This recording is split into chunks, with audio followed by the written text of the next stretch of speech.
Yo, What's up? it is Wednesday. It Everybody is. got their shot glasses? 8 o'clock in the East. 8 o'clock in the East. Yep. Once again, we back with the guys podcast. Before we Everybody got their shot glasses? Not I today. didn't know we was doing that I'm today. doing water. But Cool. Hold up real quick. what? All right, starting off. Cheers to the guys. Cheers.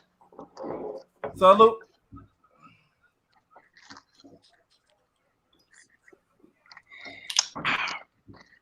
Good. We both got water. Good. As I was saying, this is the guys podcast. Hey, we got Sean somewhere out there in the boonies. He may or may not join us tonight. But before we get it kicked off, shout out to everybody out there on Facebook Live, everybody viewing on YouTube Live, everybody that's viewing on Prime Time Sports Wagering Networks on Dingo TV. Shout out to everybody, all our listeners out there on One Mile High Radio, all our solid partners in the background. Shout out to Tazon, the Street Team General. Shout out to Team B. I don't know. Did I forget anybody, y'all? It's been a try. Shoot. I don't think so. Oh, shout to the Lullers. Shout to the Lullers. Shout out to the Lullers, of course.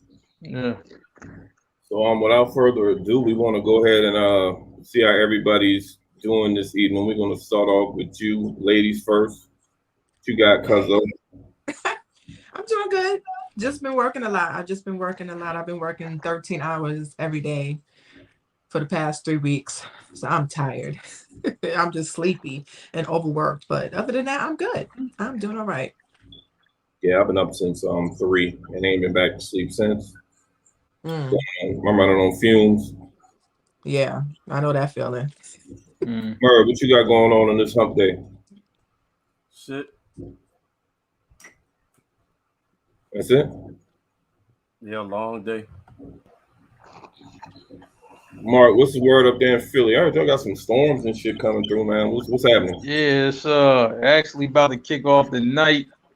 You know, if my phone just go black, you know what I'm saying? You know what happened, you know what I'm saying? You know, some radio waves or some power went down or something like that. They said it's gonna be like a monsoon here tomorrow. But I think tonight, you know, it's like all the wind and all that's kicking up. So, you know what I'm saying? You know, just holding down the fort right now, man. So everybody who traveling, you know, in Philly, Northeast, you know, just, you know what I mean, try to duck for cover if you can, you know what I'm saying? Yeah, definitely be safe out there, you know, because, you know, once that's extreme weather, when it comes up north, man, that stuff hit different. Y'all be having, and y'all ain't used to that bloods and all that craziness. Nah. That's down south weather. That's down south weather. Shoot, So, you know. We gonna kick it off with some icebreakers. Who gonna go? You know what? I'm gonna go and get my shit out the way. Can I? Go ahead. So y'all know me, man. I'm usually on the same type shit, and they got some craziness going down there at the southern border, Rio Grande. They got some Haitian migrants, and this looks like a scene out of Roots to me. I'm sorry, I never really thought I does. would see something like this in 2021, where you got border patrol on horseback that's literally, and you see that, right, using this little stirrups or whatever the fuck to whip these migrants. I mean, I'm at the point now, man, where nothing's surprising me as far as our country now. It seems like we're moving backwards instead of forward. It's just crazy. I had to bring this to light because I mean, I don't even think it regardless of your political affiliation, just fucked up right now, man. That's all I got to say. I mean, and this is a microcosm of how things are going in this country right now. I'm not going to stay on it, but it's just sad, man. Every day you get a constant reminder that that this place ain't for us all the time. Man, you know what's crazy? If it wasn't for like the platter boxes, you would think it's a picture from like the 50s or the 40s or something. Right. Like, you know what I'm saying? Like it's seriously, because I'm like, you know, I was looking at the picture and I'm like, all right, if you take away the platter boxes, you know what I mean? Somebody will probably tell you, oh, that happened 50 years ago. No, it happened today. Like, you know what I'm saying? Like, that's how Mark, crazy it looks. And Mark, I know when you put that in the chat, you was thinking, yeah, Stats could jump. I know you was already thinking Stats could jump all over shit, right? Oh yeah. Oh yeah. You know what I'm saying? Oh yeah. I seen that. I'm just like, man, I like that. I mean, it just looked crazy. I was like, man, Stacks might have already read about this, but I was like, I gotta at least send it to him. You know I was doing. I was like, you had a few to choose from too, but I was like, that took the cake. So I was like, I understand, man. What's crazy is it's 2021. You still got people out there whipping, like on horseback, still whipping. It's giving very slavery, and it's 2021. We about to be in 2022. And just the fact that they are slavery okay. type vibes or some shit like that, but not to beat a dead horse, no pun intended. Right. What you got, Cuzzo, for your icebreaker? Well, I'm sure this is probably just something that a few of y'all might have already scrolled past, but this whole Karen Civil situation is heavy. Oh, we hear about it in Philly, you know what I mean, for real, because she's from the crib. So, you know what I mean? We know. She's from Philly? You know what I mean? She spent a lot of time here. She got family here. You know what I'm saying? She got her start. She's done a lot of scamming there. Yeah, too. she got her start here in Philly under Meek. So, you know what I mean? Well, back in Karen Sid was one of those people in the industry that you don't really know what their actual title is. They just know people and can make connections. So throughout all these years, she's been someone that has supposedly helped people come out, give them some kind of, you know, camera time, connected them to this person, that person. Of course, none of this is for free, right? She's always charged people for her services. But it seems like what's happening is everybody's starting to come out that she's not delivering on her services. So she's out here scamming people. Back in the day, Cameron had mentioned it. And then now we have Jessie Woo has mentioned something where she's actually actively in court with her. We have Jordan Lucas who has said something. Then there's I guess Big U or somebody in Cali. Meek Mill too. Said something. You had Jason Lee from Hollywood Unlocked. Now he got receipts. He's been blasting her the past week all over the internet, and it's just crazy how they saying that she's been doing bad business, and I'm not excusing what she did, but she's pretty much have been doing what Diddy, what Suge, all these other people have been doing in the industry, which basically taking people money, promising services, not honoring those services, and now everybody is coming out against her, and it's like a whole smear campaign against her online. It's crazy. Meek Mill has said something. Yeah. I think that outside of the camera, I think Jim Jones might have said something too. It's real bad. Yeah. It's real bad. I haven't realized that she was doing so much stuff with everybody. I know she has a name, right? And she supposedly had a podcast on the Joe Budden Network podcast as well with Ming Lee that people really never really watched like that. It wasn't getting a lot of numbers, but it just seemed like all of a sudden now everybody's coming out about how wrong she's done them in the past, and they were all afraid to say something because they really felt like she had a lot of power. And she's gotten people pages hacked. Yeah. To try and make them lose business, everything is crazy. And the story is still unfolding because there's more stuff to come out. People be going out of their way to be toxic nowadays, man. Crazy. Well, it seems like she was doing this with a lot of people who were new in the business. So they didn't really, and you know, if you don't know the background story, when you hear Karen Civil, you figure she's a big deal. You figure she knows what's going on. But apparently she's been scamming. I mean, she was supposed to be doing something with Nipsey Hussle as well. She was supposed to be part of some campaigns to help the kids in Haiti that she never went through with that either. Yeah. So her list of promises she never kept is getting longer and longer. Damn.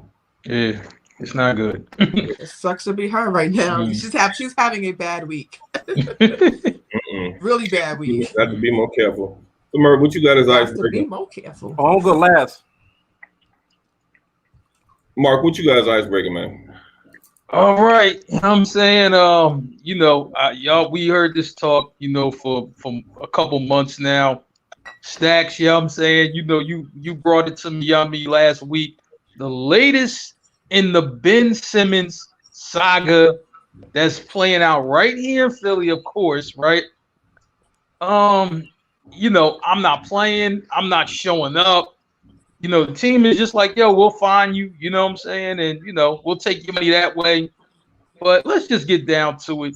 He's really being a bitch. It's as simple as that.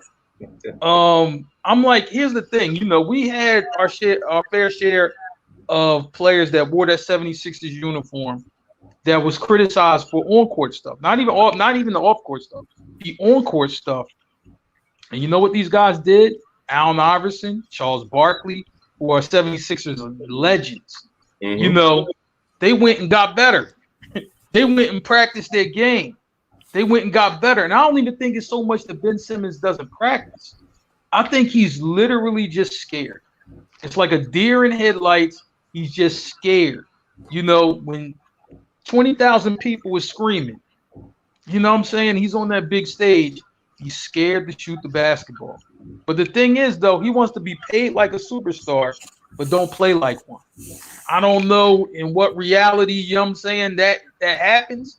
I understand Marvel's coming out with the multiverse and everything like that. So maybe he thinks he's in the multiverse where he could do that. I'm just like, man, he's talking about he ain't going to play here. The fans wouldn't even let him play here. You know what I'm saying, next season. He would hear it to no end. So you got to have thick skin to play here, and that's any sport. And the thing is, though, he just can't take it. You see other guys, who are playing right now who seem to take it. I'm just like, they get on Jalen Hurts. They get on Bryce Harper, who plays for the Phillies, right? They get on these guys all the time. You know what I'm saying? Guess what?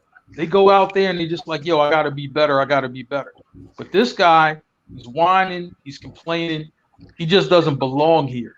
His attitude sucks. And the one thing that's even going to be even worse for him, he thinks if he goes to another team, this ain't going to happen. So even if he got a scenario where, I got to play for Golden State, you think them guys in Oakland going to give him a pass for some of the bullshit he do? No, he's not getting a pass nowhere. So I'm like, yo, dude, this going to follow you for life. Unless for you willing to step up and play, the way you're being paid, you're paid like a superstar, play like one. But right now he's acting like a bitch. He's taking the bitch way out. And his bitch ass agent, Rich Paul, you know what I'm saying, who's saying, what's going to happen? And, I want all my guys off the Sixers. Nah, you ain't running this. You know what I'm saying? You don't run shit over here. So Say with your chest, Mark. I'm just like, man, it's like Hollywood drama, and it's playing out in Philly.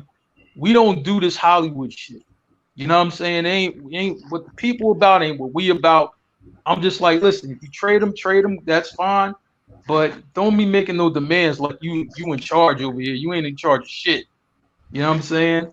And that's all I got to say about that. I have to comment on this because I don't understand. He's 20. I think he's like 25 years old. Something with this younger generation.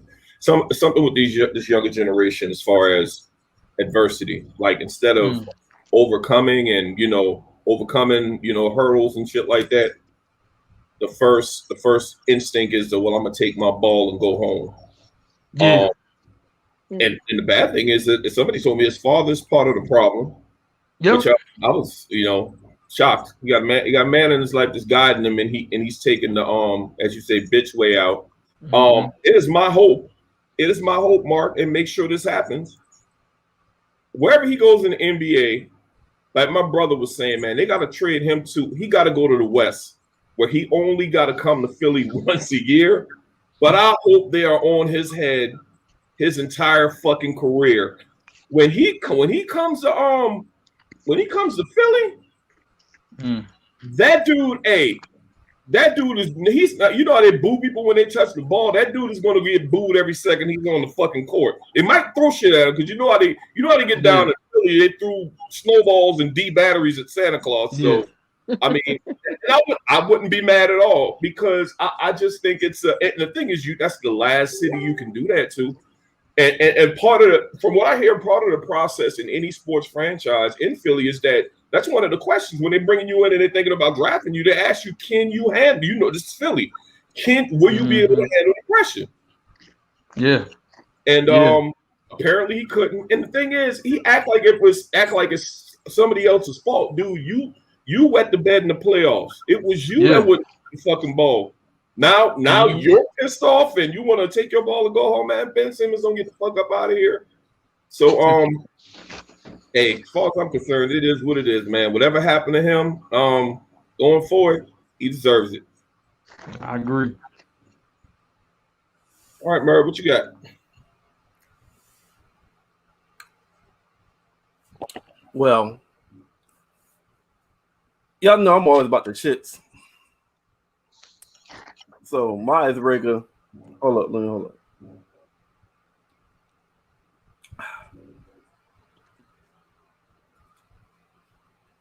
Very, very nice, very, very nice. So I got two different pictures, and each picture is one is saying one thing, but then if you look at the other picture, it was totally different result. So we have a tweet from a Florida State fan that she told all the women to stop fucking the Florida State. Hold up, Florida State Seminoles college football team is 0-3, and they're playing very bad, and they lost to I think Jacksonville State. I think Jacksonville State is like a D2 college, so they're 0-3. Lost to Division II college team. I thought it was a black coach fault. I don't know who fault it is, but the fuckers is trash right now. No, I'm being funny because you know how they was on the black coach head, but continue. Oh yeah, you're right. Mm-hmm. But the Florida State fans is upset. So a Florida State fan told the women that's either on college campus in Tallahassee to stop fucking the players until the program starts winning after 0-3 start. She tweeted that shit to tell all the women, don't give the Florida State players no more pussy until they start winning 0-3. So obviously she may feel like, yo, that's part of the problem. They getting benefits without results. But on the flip side, you take this away,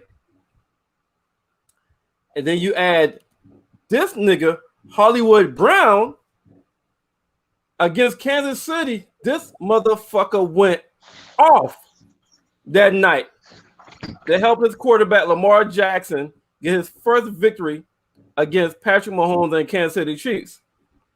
Now, you're probably wondering who these two females are. One on the left, one on the right. Both of them are his girlfriends. Guess what? Both of them was at the fucking game. So for him having both his girlfriends at the game, this nigga went off. So I'm trying to figure out which result. What is it? Because someone's saying Florida State, maybe they get too much damn women. That's why they're playing bad. But this nigga right here got both his women at the game and went off. So which one is it? But Florida State college football team, y'all are playing bad, and y'all got fans telling y'all women to go in a drought. They stop giving y'all loving. So y'all need to fucking turn it around.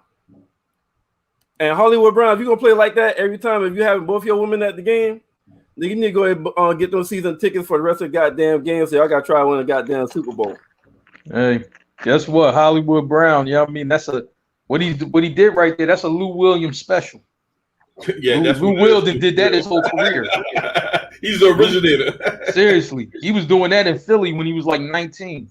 You know what I'm saying? 2 girlfriends.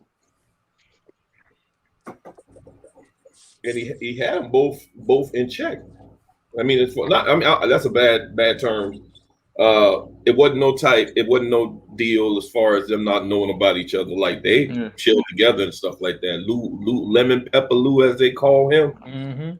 Yeah, man. Lemon Pepper Lou is he's the originator. He is definitely the originator. Definitely. All right. Y'all ready to get into the main topic? Let's do it. Let's go. All right. So what we're going to do tonight, we saw a very compelling video on Facebook. There was this young lady. She was discussing what real men don't do. Mm-hmm. So now what I liked about the video, and we're going to listen to it in segments, going to break it down, and we're going to talk about it. It's in 5 parts. I think it calls for accountability on both sides of the spectrum, for men and women. I will tell you all the viewers out there, hit dogs will holler. So don't be coming in these comments like, I mean, it could get a little touchy. Folks might get in their feelings. You might you might touch a few souls, but they better be prepared. Y'all ready? Yeah, go ahead. Cue up part 1. All right, let's do this. Right? A grown man, a real man, he don't hide his flaws, girl. The things that he isn't good at, or the things that he has issues with, or the things that he need to work on, he don't care nothing about you pointing them out. He don't have no problem saying, yeah, I ain't good at that. A grown man does not hide his flaws. Somebody.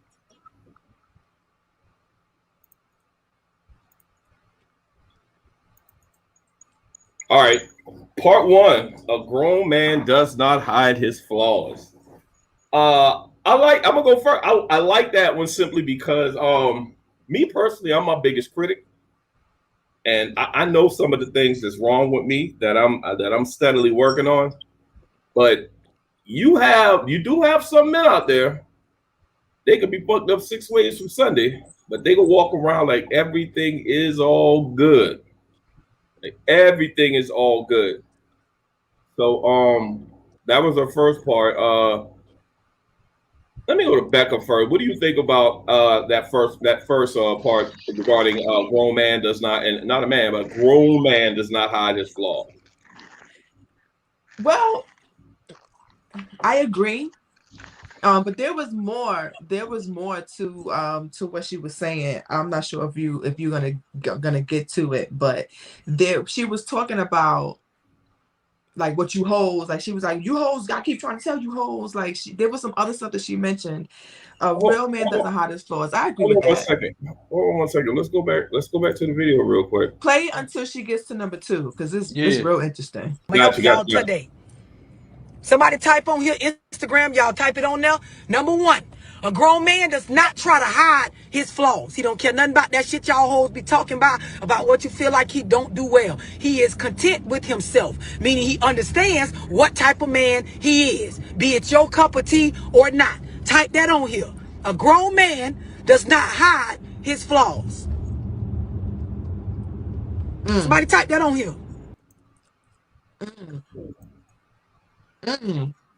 Well, he don't care about what you hoes got to say, whether he's your cup of tea or not. So yes, it is very true. A man does not hide his flaws. A real man, grown man, a high valued man, whatever title you give this man, right? Does not hide his flaws. That is very true. However, a real man will also take, especially if he's dealing with, we'll just say with a woman. If he is with a woman whose opinion matters to him, what she says matters to him, if she is telling him about something that he doesn't do, he will receive that and act accordingly.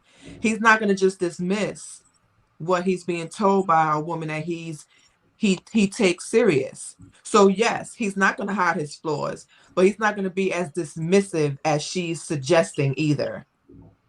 He's going to listen.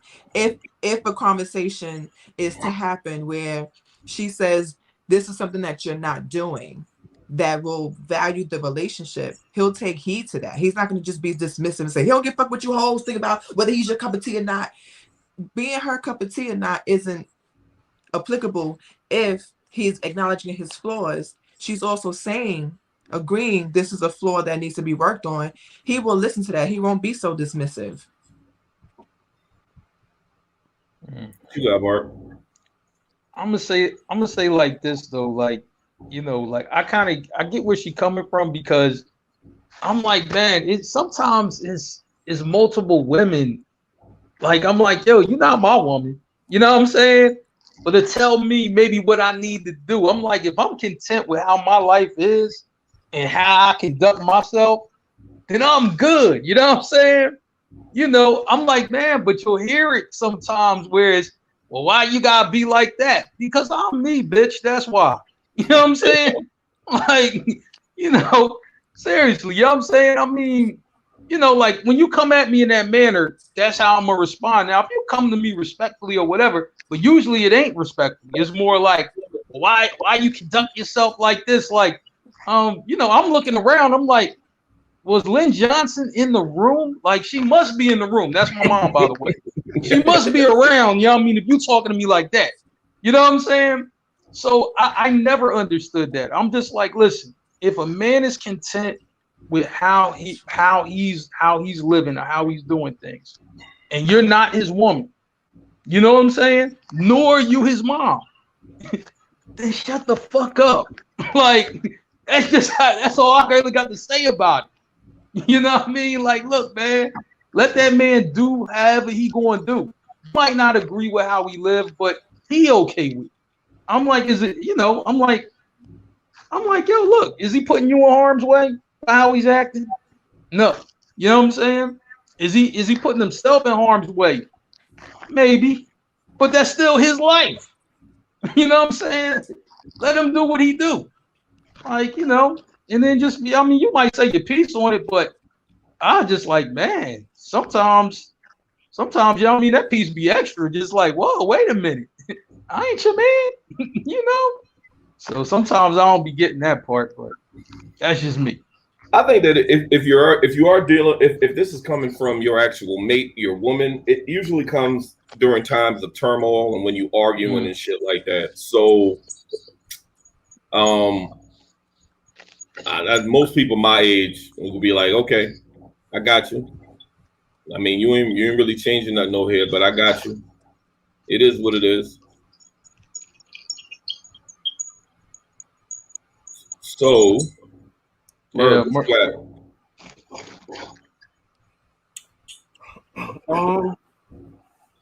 yeah, I mean, once you get a certain age, you don't give a fuck about your flaws, and you look at you like whoever you dealing with, you looking like, yo, this is me. Either, you know, people like Mary J. Blige, you know, either accept me, or either love me for who I am, or accept me, or get the hell on. But with the issue a lot of times come in, you have a lot of women that expectations be so fucking high once they get a certain age, where a nigga flaw, they look at a nigga flaw as a deal breaker, and not even knowing maybe the situation. So a nigga might accept his flaws and be honest with a damn girl and tell her, yo, this is what's going on with me. And then based off the honesty and the flaws, you're like straight prejudged and be like, nah, I can't fuck with someone like you. And then shit like that'll start making niggas lie. Shit like that, like, you know what, fuck it then. I mean, if I'm being honest, the last 2 or 3 females I was honest with, them over just straight cut me off, prejudged and blah, blah, blah. So that's what make niggas be like, either I'm gonna lie, or I ain't gonna tell you shit. And not the fact that they haven't accepted their flaw. They're like, yo, I see what kind of games these women playing. So fuck it then. I don't play the same kind of goddamn game. And if I meet somebody that is going to be a grown and willing to accept and willing to communicate and accept what's going on, then goddamn, I'll give you honesty. But shit, if you're gonna prejudge, I'm gonna play your same fucking game. I ain't telling you shit. I'm gonna give you what you want. Get this damn pussy, and I'm going on by my goddamn way. So it also can backfire if you're not gonna accept these nigga flaws. Then that same nigga gonna start lying your ass. Okay, just so we can level out this playing field, we got a guest backstage. We got to bring the homie on. She's family. She ain't no damn guest. We about to bring her on though. Mel, what's happening? Hey, Mel. Hey, girl. What Hey, up? boo. How y'all doing? How y'all lovely people doing this evening? Good, good, Doing good. great, doing great, doing great. Now, you missed the first part of the video, but I'm gonna give you a chance to comment. It's a five-part segment. We're still on part one, but her premise was she's talking about things that grown men don't do. And one of the things she said is a grown man does not hide his flaws. What do you think about that? People want to know. Grown man does not hide his flaws. Absolutely. I think that everyone has their flaws within the first 90 days. I think that that's just what people do. People present their representative. So if you understand the premise of representatives, then that absolutely means a grown man hides his flaws, because if he didn't hide his flaws, then it wouldn't be 90 days until you saw the true colors, until you saw the real true person that they are. So I'm not a man, but I only can speak from what I can say from dealing with men. But absolutely, men have their flaws because they can't put who they are out there up front in the future, in the present, because that means they have no future. Like, what woman is going to sign up for a man that's flawed up front? No woman's going to sign up for a flawed man up front. So you got to bring your representative and ease those flaws in on them. So eventually you find out, but nobody shows who they really truly are from day one. Nobody? Just my opinion. Nobody. Nobody. Damn. Okay. She said not You one. know better than me. I've been out of the game for some time now, so we can leave that one alone, I guess. So but when you were in the game, did you bring out who you were from day one, or did you? I really prefer not to talk about when I was in the game, because I wasn't one of the most upstanding citizens. But no, hell no. I was in my damn 20s. I was out there trying to. You know what? Let's move on to the next. Let's move on Doing to the most. Let's move on to the Well, next. hold up. Don't move yet. Hold on, hey man. Hold up. Don't move yet. I mean, she kind of open up a gate right now. She kind of open up a little gate, y'all. I mean, Yeah. do y'all think? Hey, I agree. You shouldn't hide your damn flaws. So maybe motherfuckers put a pause on their flaws in the beginning and be like, yo, then afterwards. So she opens. So if a nigga or both sex, male or female, if they give the representative first, do y'all feel like that's them hiding their flaws? That's kind of standard on both sides too. To me, Okay. Yeah, I agree. Once you but like Mel said, stuff will eventually come. You around each other long enough, you can start passing gas in front of each other. Them all kind. I don't know about that one, but go ahead. I mean, I'm using that as an Merv example. ain't doing nothing until 2 years into There's it some anyway. things that's gonna, during the course of your courtship or y'all hanging out, during the course of that, there's gonna be some things that absolutely comes out. What's up, Merv? Hey, listen. Hey, call me childish. Call me childish. Well, listen. We could be married for 20. It could be our 25th year anniversary. We married. I said I do 25 years ago, and it's our anniversary night, and we happily married. Well, I mean, it's been great, ups and downs. Let me tell you something.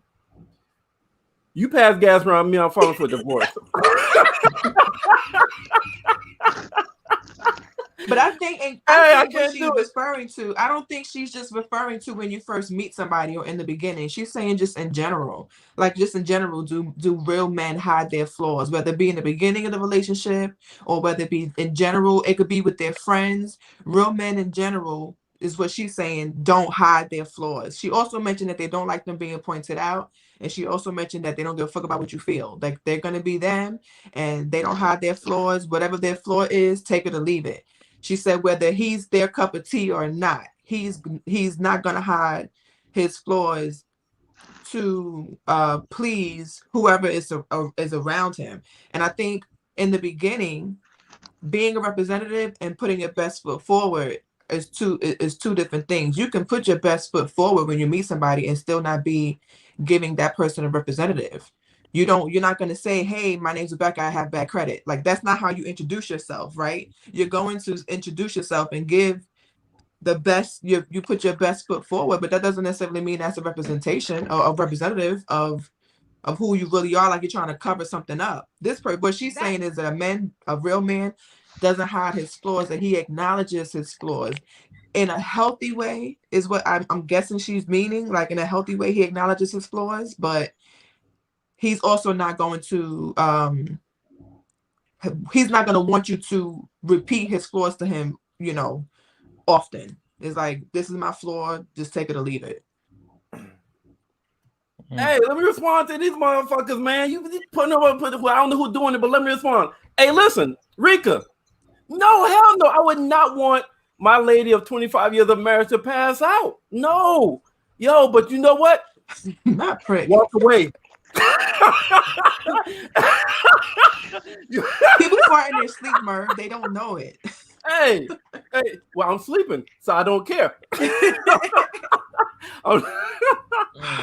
Oh boy. Hey, I'm saying, but Okay. I will say this: as I've gotten in my 30s, I have a lot more, and maybe this is what she's talking about when she said, a grown man, because when you get around 35, you have experienced a lot of life. Where you get to the point where you're more like, yo, take it up. Yo, she gets on my nerves. Not on the neck. Yo, when you get in your 30s and you experience a lot of shit, you do get to the point where like, yo, this is who the fuck I am. Your tolerance decreases and you'll give a fuck damn near evaporates. When you're in your 20s, you got a lot more give a fuck. Your tolerance is high, and you do want to kind of give off more of a, like, I'm trying to not impress, but you care more about putting your best foot forward, or you care about maybe being judged, kind of thing, when you're younger. Yeah. But when you get in your 30s, you done experience a lot of life. Some people are married, some people divorced, some people done been engaged, call that shit off. You done became a parent. You done had friends disappoint you. You done had women disappoint you. You done had men disappoint you. So when you get in your 30s, you was like, damn, I was trying to be good. I was trying to be my best person. And this shit ain't fucking work. After you're doing it, either like trying to like, yo, I'm trying to send you flowers. I'm trying to maybe not hide my flaws, but dress my flaws up so that you would accept it kind of shit. And it still don't work. So when you get in your 30s, a lot of maturation comes, life experiences come, and that's when you really grown. You know what I'm saying? You might have a kid as a teenager that done tried your ass. You might have a baby mama that done tried your ass. You might have a baby daddy that done tried your ass. Your heart might have been broken twice, 3 times. You might have been cheated on. And this is when you've been trying to be the best motherfucker you can be. By the time you get in your fucking 30s and you done deal with all that shit, and none of that shit has worked from you trying to be the best person you can be, you reach a certain level of grown-upness where at this point, yo, I don't give a fuck. So this is who I am. If you accept me and we get to that point, yo, I'll give you the fucking world. But you gotta accept me and see if you can handle this shit, because this is my flaw, and this is the fucking am. I have a smart ass mouth. I'm a procrastinator. No, I'm not romantic. I'll send you some flowers. You know what I'm saying, but I'm not touchy-feely. But I will do this. I know you like this, and I'll do this for you because you like this. But this is who I am. So I think that's kind of what you mean, like a grown man, meaning like you done hit maturation, you done hit life. So at this point, yo, this is me. I think Merv. I think, and to your point, I think she's making the distinction between grown men and boys, because you do have 40 plus year old boys. Second childhood, Nas. Huh? Second childhood, like Nas said. Nah, ain't no second childhood. Mother just didn't reach manhood yet. Fuck all that. But y'all ready to go on this next segment? Yep. Yeah, that's cool. All right, give me a second. My bad. Second thing, a grown man don't need your help with his basics. A lot of you hoes don't know what to do with a man that already got his basics together. Meaning a nigga with a job, a car, his own place to stay. He takes care of his responsibilities to be able to feed and clothe himself. You hoes wouldn't know what to do with a nigga like that because you so used to them little boys that you got to take care of like a child. You used to being able to control and press a nigga and pressure them into a monogamous relationship with you based on you helping him with his basics. I done told you hoes, y'all think the nigga chose y'all. You go around bragging, act like the nigga chose y'all, but girl, he chose the Nissan. He chose to not be carless. That's why he stayed with your ass in a relationship where y'all so-called being monogamous, even though he low-key be wanting to fuck other bitches or probably already fucking other bitches. Somebody type on here, a grown man has his basics together. And a lot of you females, you done been with fuck niggas and pussy niggas and little boys so long, you wouldn't even know what to do with a grown man that showed interest in you, that already had this shit covered and is not trying to hide his flaws. So, number one, a grown man does not try to hide his flaws. Number two, a grown man takes care of his own basics. He don't go around begging a bitch to help him with stuff that's just the basic shit that a man's supposed to have down pat. Are y'all tracking with me? Write this shit down. It's going to help you hoes out today.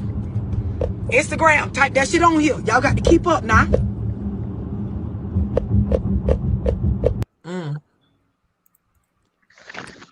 Well. And the award goes to, because she is performing. Do you hear me? She is giving and performing. Before we dive in that topic, Huh? before we dive in that topic, I've been watching this video several times, and is this motherfucker driving? Yes, like, she's yo, driving and looking at. I never thought of that. Schooling, well, trying to school people. Yo, Yeah, she must have got a fucking Tesla that drives its fucking self, yo, because she's focused in the camera. Like, is she in the passenger seat or is she in the driver's seat? Why she does this? she in the driver's seat. Oh, she must be stuck in traffic because she was looking down while the car was moving. Yeah. Okay, I was just wondering, was it just, if that was just me? Because I was trying to look in that background, see, is this motherfucker really moving? Okay, all right. Okay, before we dive into this one, because I don't want nobody to feel left out. She's kind of, to me, this is kind of double-sided. She's talking about women that want to take care of men, like they're their sons, and she's talking about dudes that's, welcoming that being taken care of like a little boy. I like this one. Mel, what you got on this one? I have you go first. Since I've been divorced, every single conversation I have had with a man that was interested in me, they want to know the basic things, which is, do you cook?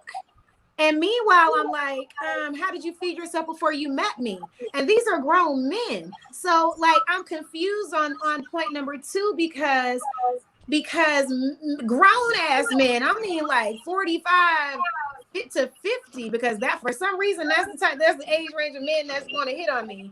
And the first question they don't want to know what I do, where I work, how many kids, am I domestic? And so I don't know how to answer this question because I've not met a man that has said that they don't desire or want these attributes out of a woman. So I'm a little torn on this one. Now, to answer that question, do I cook? Yeah, I can cook. But how you fed yourself before you met me, sir? That's always the answer. Yeah, That's yeah. right. I don't like that at all. Now I'm sorry.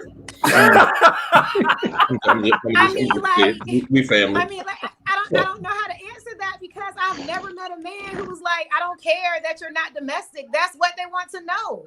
Like, yes, they can do it themselves, but can you do it too? Like, I'm not a man, but that's what men ask. Rebecca, you was making a face like, yeah, I feel you. Like, how do you feel?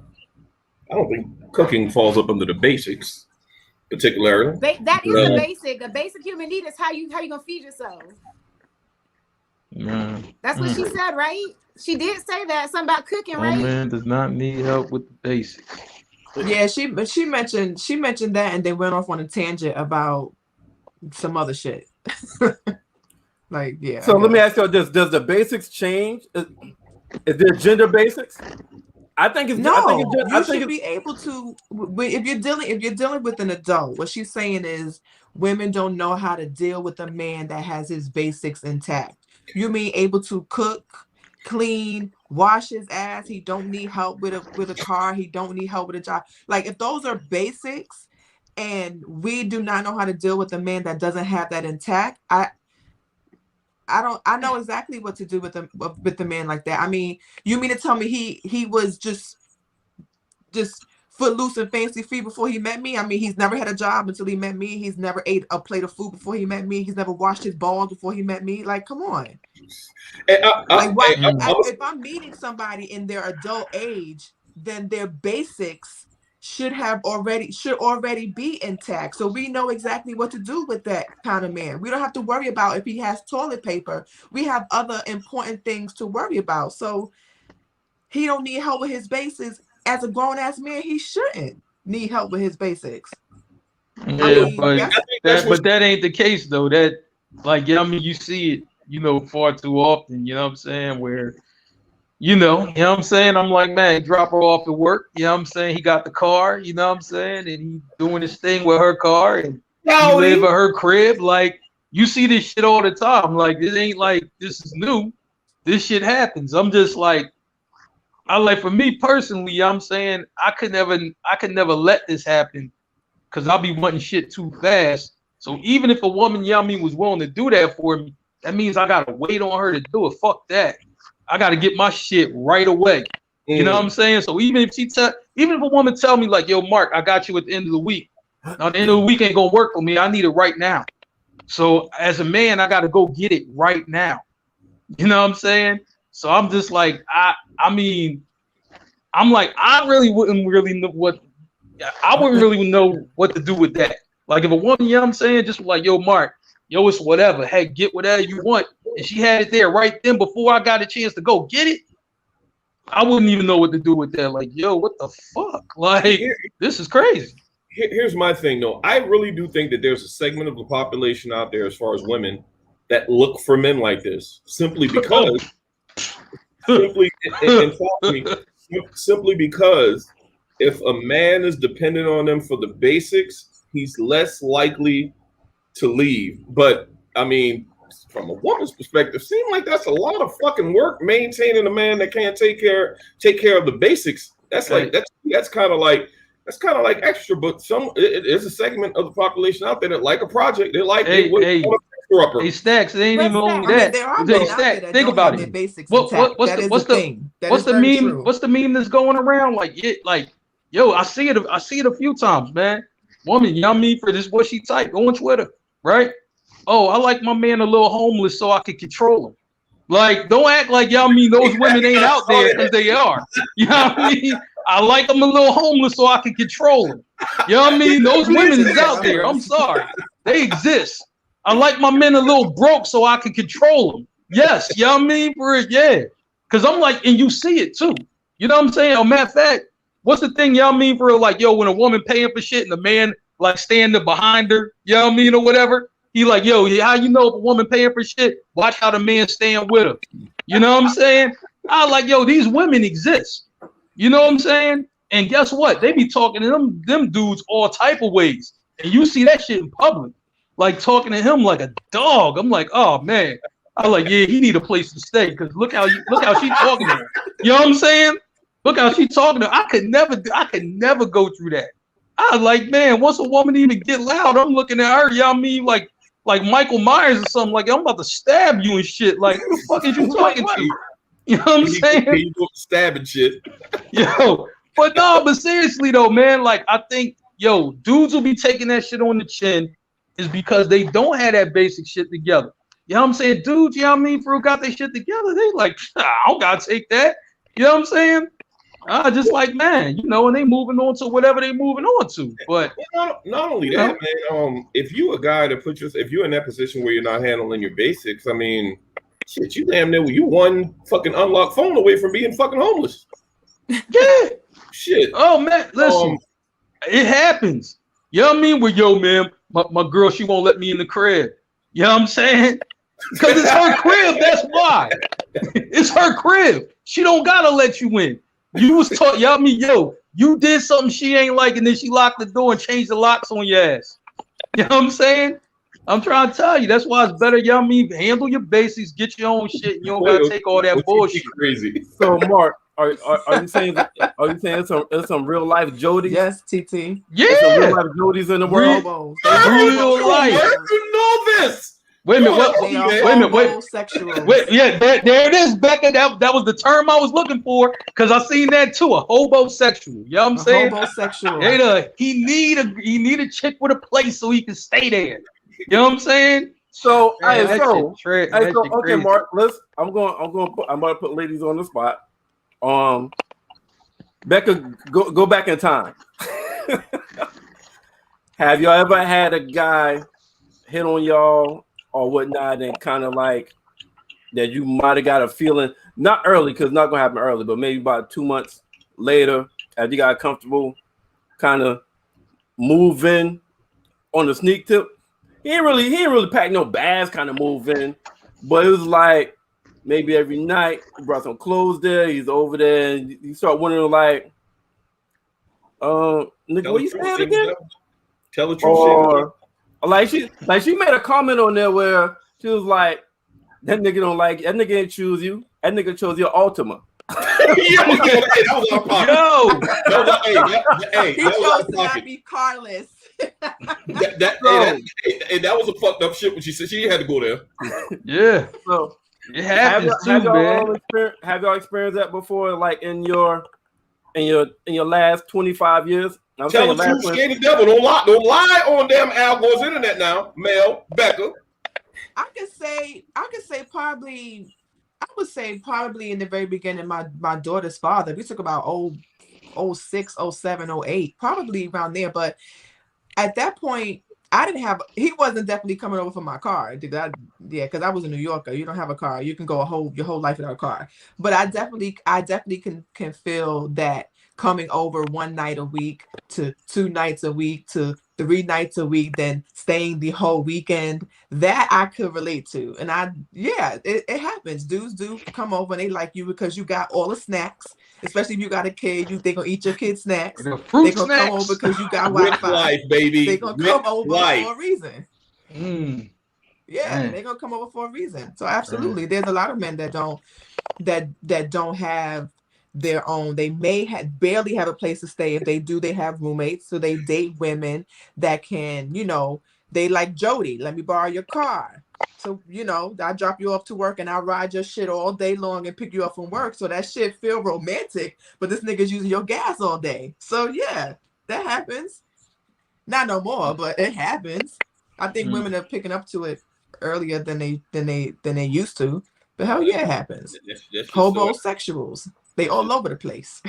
This still happens. I don't know. Some women like them. Some women like them though. You know what I'm saying? Tell the truth, shame the devil, Mel. When did you have? Yeah, man, I shook my head no, but then I was like, when you said tell the truth, shame the devil, I wanted to have to put my head down. Now we get somewhere. Give it to me now. I did. I dated a guy, and this is post-marriage, just because. Like, wasn't in retrospect when I look back on it, he was that dude that didn't have a car and he didn't like come over like 1 night, 2 nights, 3 nights, and then one day I was like, where do you live? Like where and so so I got to be honest, open, honest, transparency. That has happened recently, like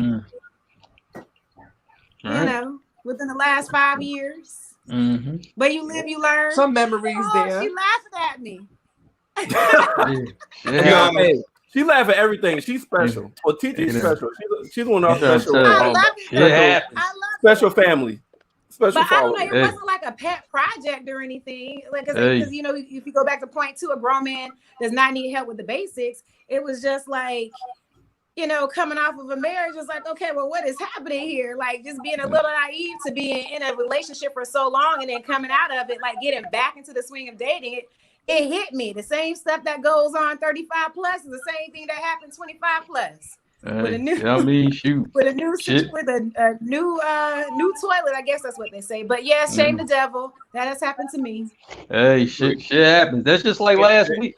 Last week, seriously, last week, I'm in the sneaker store, you know what I mean, for, you know, picking up something for the nephews or whatever, you know what I mean, and the woman's in line and the man, you know what I mean, for, you know, the woman in line, but the man behind her with her arms around her waist or whatever, that's the, you know what I mean, his woman paying for shit. That's his woman paying for his shit. Look, you know what I mean?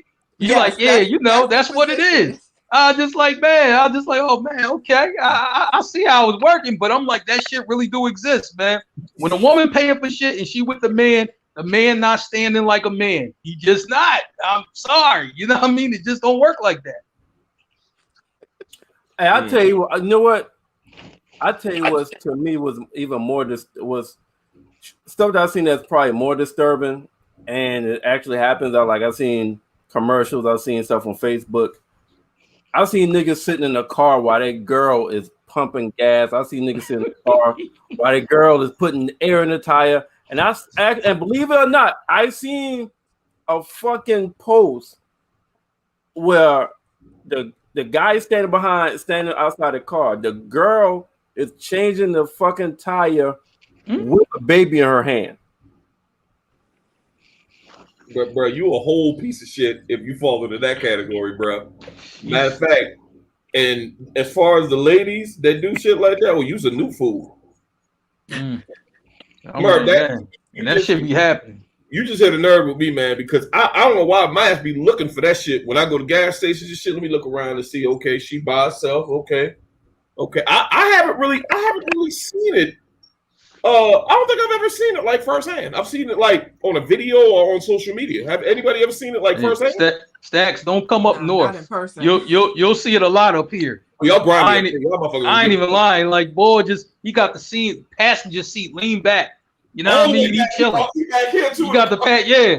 You know, she pumping the gas and everything. You know what I'm saying? Yo, go give me some snacks. I'm like, from the gas station. I'm like, damn. I'm like, it's snacks in the gas station high now too. They ain't even the prices they used to be. I'm like, damn. I was like, man, like cold-blooded. Tragedy. See, Shorty put on the dove for her and him. I told you, know what I mean? That shit really happening. Yeah, should be happening. Yeah. Say it ain't so. It's real terrible out here, man. Let's move on to number 3, man. I'm disgusted. Number 3. Okay. Part 3. Is y'all keeping up? All right. Number 3. A grown man don't need your help making life decisions. Decisions that have to do with him and his life, he don't need your help making them. Y'all used to little boys that got to come and consult with y'all on what's the best decision to make because they don't know life. They mammy ain't raised them up. They ain't have no real father figure in their life. They big homie is a fuck nigga that's doing the same thing they doing at a young age, at his old age. Y'all used to picking them little boys that you have weight and you carry some type of substance in his life because he needs your ass to help him make decisions. A grown man got his own mindset, and even when he make the wrong decisions, he don't hide his flaws. Y'all hoes not used to that. You used to little boys like the caption on here. You used to niggas that they gotta come to you like a mama. So you raising them, and that make you feel good because you know that the nigga ain't really gonna go too far or stray too far away from you, no matter how many hoes you catch him with, because the nigga basically bound to you mentally as far as being able to be a man and stand on his own. Y'all got the third one? Type that shit on here. He don't need your help to make life decisions that pertain to him. Y'all know them niggas that have to come and consult with y'all about what to do with their baby mama? That ain't no grown man. A grown man gonna handle his kids and his baby mama in a manner that he see fit based on his relationship. That be the problem with a lot of shit that be going on. These niggas ask you bitches too many questions instead of making a decision as a man. Y'all used to them little boys. See, a grown man ain't gonna ask your ass shit. He gonna tell you to sit back and ride. And when it come to a decision that involve y'all two, then you can put your 2 cents in. Y'all hoes used to little boys where you telling them what to do like he your son. He coming to you and asking you shit like you his mama. So what you think I should do? My baby mama said that the kid, you tell him, oh, well, you should go back and tell her blah and blah. The nigga's a puppet. Ho, he's not a grown man, but you think because he got a dick that's a certain amount of inches long that you got yourself something. And that's exactly why your aura off, your pH balance ain't been right in months, ho, and you cannot think straight. I'm gonna help you hoes out on this live today. Don't get on here typing them long paragraphs about how you think your nigga real. She said your pH balance. My God, That's been today. right. This one right here. Well, you know what? I will say this. Since TT's so stupid. Since I dealt with that last situation with that woman that has that I had a kid with. Damn.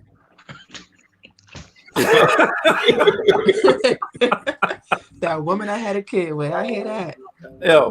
When I women that I've dated afterwards, I can't say that. Like I've always told them, like, yo, you don't have to worry about that. You don't have to worry about that. You don't have to deal with her. Only thing you need to worry about is my daughter, how we get along.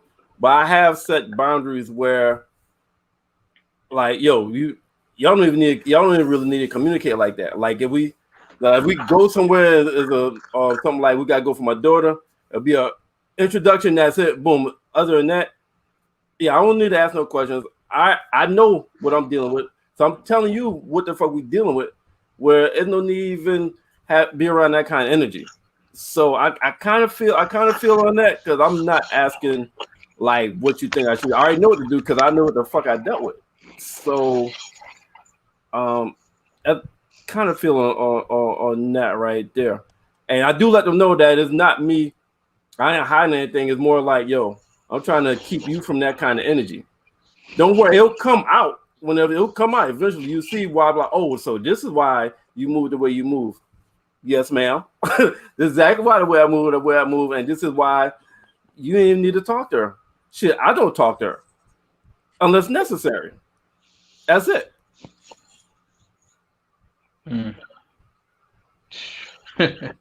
Grown man don't need no help. Well, this is where I step in with the unpopular opinion. Of course, I have one. you know I'm gonna have one. You know I'm gonna have one, especially with this one. When you are single and you're dating, then yes, he does not. And it also depends on how long and how far and how serious the dating is. But let's just say it's basic, right? No, he's not going to consult her for his life decisions. However, when you're married or you've been with this person for years, you guys share a household, every decision that he makes, good, bad, or indifferent, is going to affect the person he's with. So yes, he will have to consult her with certain life decisions. And if there's children involved, you absolutely have to consult the person that you're with for life decisions. There's no way that you're going to be able to have a sustainable relationship that's going to last for years on end and not consult the person that you share your life and your household with about making life decisions. We're not talking about just her telling him what to do, but when it comes to a situation where, like for instance, Merv, you said with your child, no, the person that you're dating may not have to deal with her in a certain aspect, but you have to deal with your child's mother. So the way that you and your child's mother co-parent will affect the person that you're dating, because if y'all don't co-parent correctly, and she's manipulative and vindictive and bitchy towards you, that your person that you're dating is going to see that. You're going to be in a bad mood. You may take it out on the person that you're dating or that you're with, and it could fuck up the relationship. That person may not want to deal with how your baby mother affects you. So yes, it absolutely does matter. My daughter, my husband is not my daughter's biological father. But if I have to make a decision in regards to her because he's helped me raise her, absolutely I have to consult him. Especially if he's my husband for the rest of my life. I cannot make any life decision without consulting my husband. It's not just me I have to worry about anymore.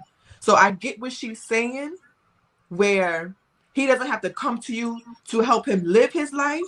But if life decisions need to be made, absolutely consult the person that you're with. Absolutely. So, okay. Yeah, no, the life decisions, absolutely. I wasn't really talking about the life decisions. If you're in a relationship or if you married, then absolutely life decisions, I think you should discuss. So I responded directly because she got specific when she talked about a baby mom, or so that's what I was responding to. Now, this might be one of the flaws. Indirectly could be a flaw, because I will let people know up front. The last person I dealt with, she's crazy as fuck, and I do let them know the stuff I dealt with before, and I will be like, "Yo, are you sure you want to?" Like, I'm letting you know this so you can decide whether you want to deal with that, because there's no telling how she may act. You know what I'm saying? I'm gonna protect you like a motherfucker, and that's why you're gonna have as little. That's why you're gonna have as little communication with her as possible, because I communicate with her as little as possible. So I will. So that's probably that's one of my flaws right there, is that I have to inherit, because our kid is only 11, so we got another 7 years that anybody that's dealing with me. I mean, unfortunately, you have to deal with that. So I will let people know that.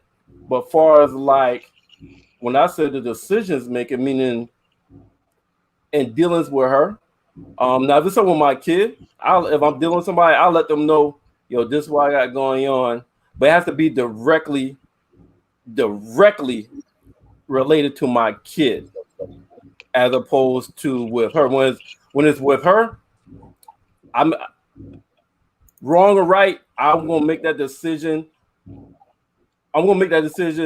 And I'll let them know what decision I made, because I know that person personally, and I know how they are. But with my kid, I'm like, this was going on. What you think? But it'll be more of a FYI informational kind of thing. But with her, this is a decision, and this is why, because blah blah blah blah. Because I know somebody put that joint back up. She's dating a guy who co-parents horribly, and she's like, I'm not sure if I want to be with him, and he don't even know how to handle his baby mother, because that's starting to spill over to us. So that I know a female in that position. She's like, he's cool and everything, but the way he is with his baby mama, I can't deal with it. Now put that quote back up, for the third point, part 3. Yeah. You know what I'm saying? A grown man does not need help with life decisions. Well, I can only speak for this grown man, and no, you know what I'm saying, ain't gonna be no help. You know what I'm saying? Even if it just happens to come out, and it could be somebody I'm dealing with, and it just happens to come out, we might be talking about it, and she might be like, for like, yo, you need my help with anything I can? Nah, I'm gonna take care of it. I got it. You know what I'm saying? That's pretty much going to be my response, and then I'm going to handle it. And then she might ask me about it, I'm saying, how everything went. Everything good. You know what I'm saying? Did what needed to be done. And that's it. You know what I'm saying? So as a grown man, I think if you're making a decision that involves, the person you're with, then you know what I'm saying? Y'all got to hash that out. But if it's just about my life, right? You know what I'm saying? No, sweetheart. Trust me, I got it. You know what I'm saying?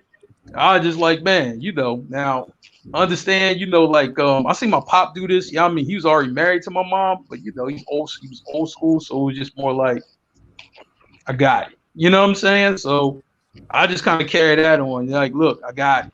You know what I'm saying? Because I'll try to figure it out first before I go to anybody for any help. Like, it just ain't the way I'm wired. You know what I'm saying? I just like, man, I got to figure this thing out. You know what I'm saying? And then, you figure it out and then you keep it moving. That's it.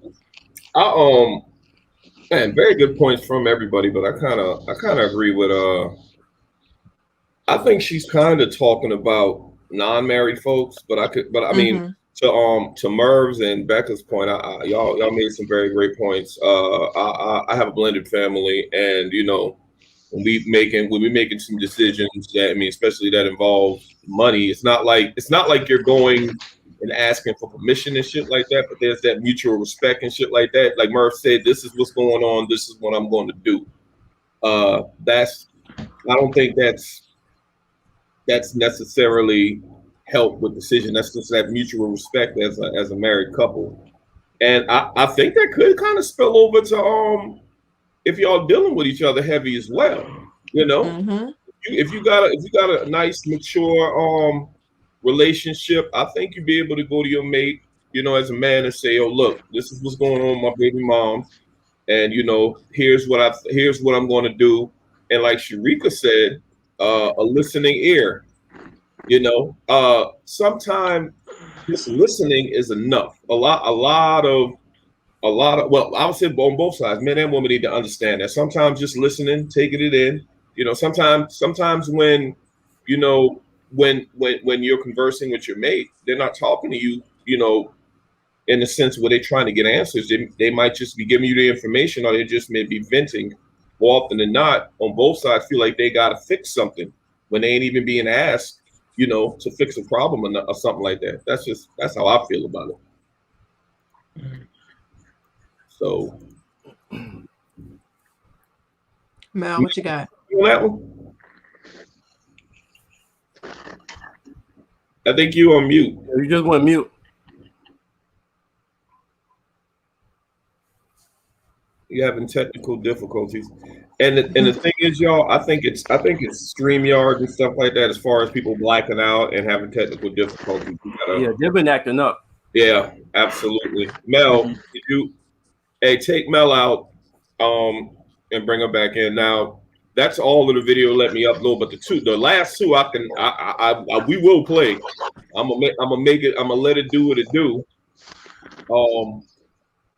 I'm gonna just try some stuff. So you got the last two, huh? You got the last two. I do them also. I do, but I gotta share my screen. Okay. Hey, well, Stacks, if you gotta do that, play this shit out, and then we respond to everything. You mean play it out? Like, don't pause it, don't leave it. Like, once you play, just play all the way through. So before and 5?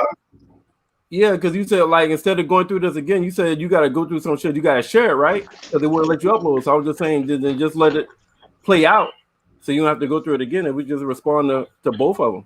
5 and 6, okay. Is 4 and 5 or is more? It's 4 and 5. It's 4 and 5. Okay, let me ask you. Can y'all hear that? Man don't care nothing about no whole clap. Yeah, we can hear it. Okay, we're not going to get picture, but I'm going to go ahead and play it. All right?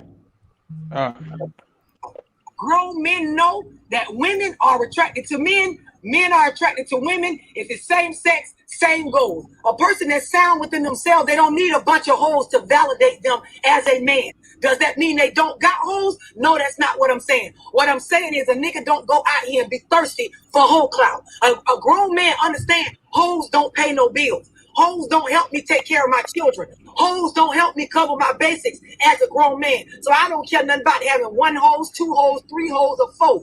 2 hoes, 5 hoes, 6 hoes, or 8. A grown man understand, whether the women looking at me or not, I still got to be a man. Y'all understand that, right? A lot of y'all females, y'all pick y'all niggas, or you feel like a nigga is a real nigga or a grown man based on how many bitches is around him like flies. That ain't how this shit work. A grown man don't care nothing about no whole clout. Y'all understand that? Everybody clear on that. He might have hoes, he might not, but that is not a leading factor in his life. A grown man don't wake up and worry about how many bitches is on his trail. Grown men understand that with success and money and being solid and staying real, bitches gonna be attracted to you anyway, nigga, because you on your king shit anyway. Y'all used to little boys don't understand that. So every day they got to get up and count their hoes. 1, 2, 3. Ooh, I'm missing one. I gotta go to the club and get some. Ooh, 4. I got a red bitch, a black bitch. Grown men don't care nothing about none of that. Life gonna go on and shit gonna be happening regardless of whether hoes around or not. Do y'all understand what I'm explaining to y'all? Instagram and Facebook. Are you keeping up? Okay, so that was 4. All right. Yeah, my bad. I thought you was gonna have to like share a screen and go through. I didn't know you were just gonna play it. If we wanted picture, I was gonna have to do that, but I just did it. That worked. No, that's you know cool. what I mean? No, that's But cool. man, hey, I will tell you, man. She said something that really struck home. She said, if you a real man, and you doing all the things that you need to be doing as a man, you gonna have hoes regardless. I thought that was kind of funny, but at the same time, it's kind of sort of true. If you thorough like that, I mean, you gonna be getting chased anyway. That's just my opinion. I mean, but I mean, Mark Merv, y'all speak on it from a. Well, you know what? Hey, man. So like I made a point earlier. I think a lot of this deals with maturation and age, because when you're in your 20s, Absolutely. when you're in your 20s, yo, all you care about is pussy. How much pussy I'm gonna get today? Like in your lower 20s, you waking up like, yo, damn, that motherfucker I saw last night, I'm gonna get her ass today. You wait till I see. If I see her today, I'm gonna get her ass. Or if you see somebody, or if you out, you know what I'm saying? You playing goddamn. You holler at one, nope. Holler at one, nope. Holler at one, nope. Holler at one, nope. Like in your 20s, you didn't have a successful night if you didn't get a certain amount of numbers. It's almost like the movie The Wood. Yo, how many numbers you got tonight? Yo, I got like 5. How many you got tonight? I got like 6. I'm about to win this bet. It was like, yo, what you got? I just got Keisha. Like, oh shit, you got the baddest one. Fuck that. That one is greater than all the 7 that we got. And so in the 20s, that's what you're thinking about. But when you get to like your 30s, that shit, you know, just like Marvin said to Lil Rob last Sunday at on when we watched Raising Canaan, that shit don't move me, brother. Like, yo, the older you get, the less you care about pussy. The less it doesn't move you. Like when you're younger, you make actions, you make movements based on that right there. But when you get older, like that shit don't move you. It's like when 50 Cent say, yo, you hustling backwards if you chasing a woman. Get the paper first. They come with that shit. But you don't think about that when you're in your 20s.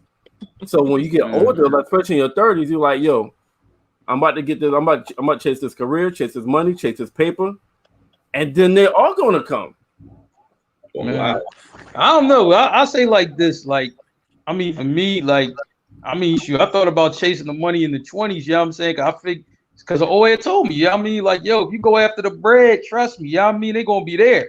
But then it's like, when you're in your 20s, you also do a whole bunch of ridiculous shit, you know, make U-turns in front of cops, you know what I mean? Trying to get at a chick, backing the shit up, you know what I mean? For 70 miles an hour, trying to get a chick. You just doing so much over the top shit in your 20s.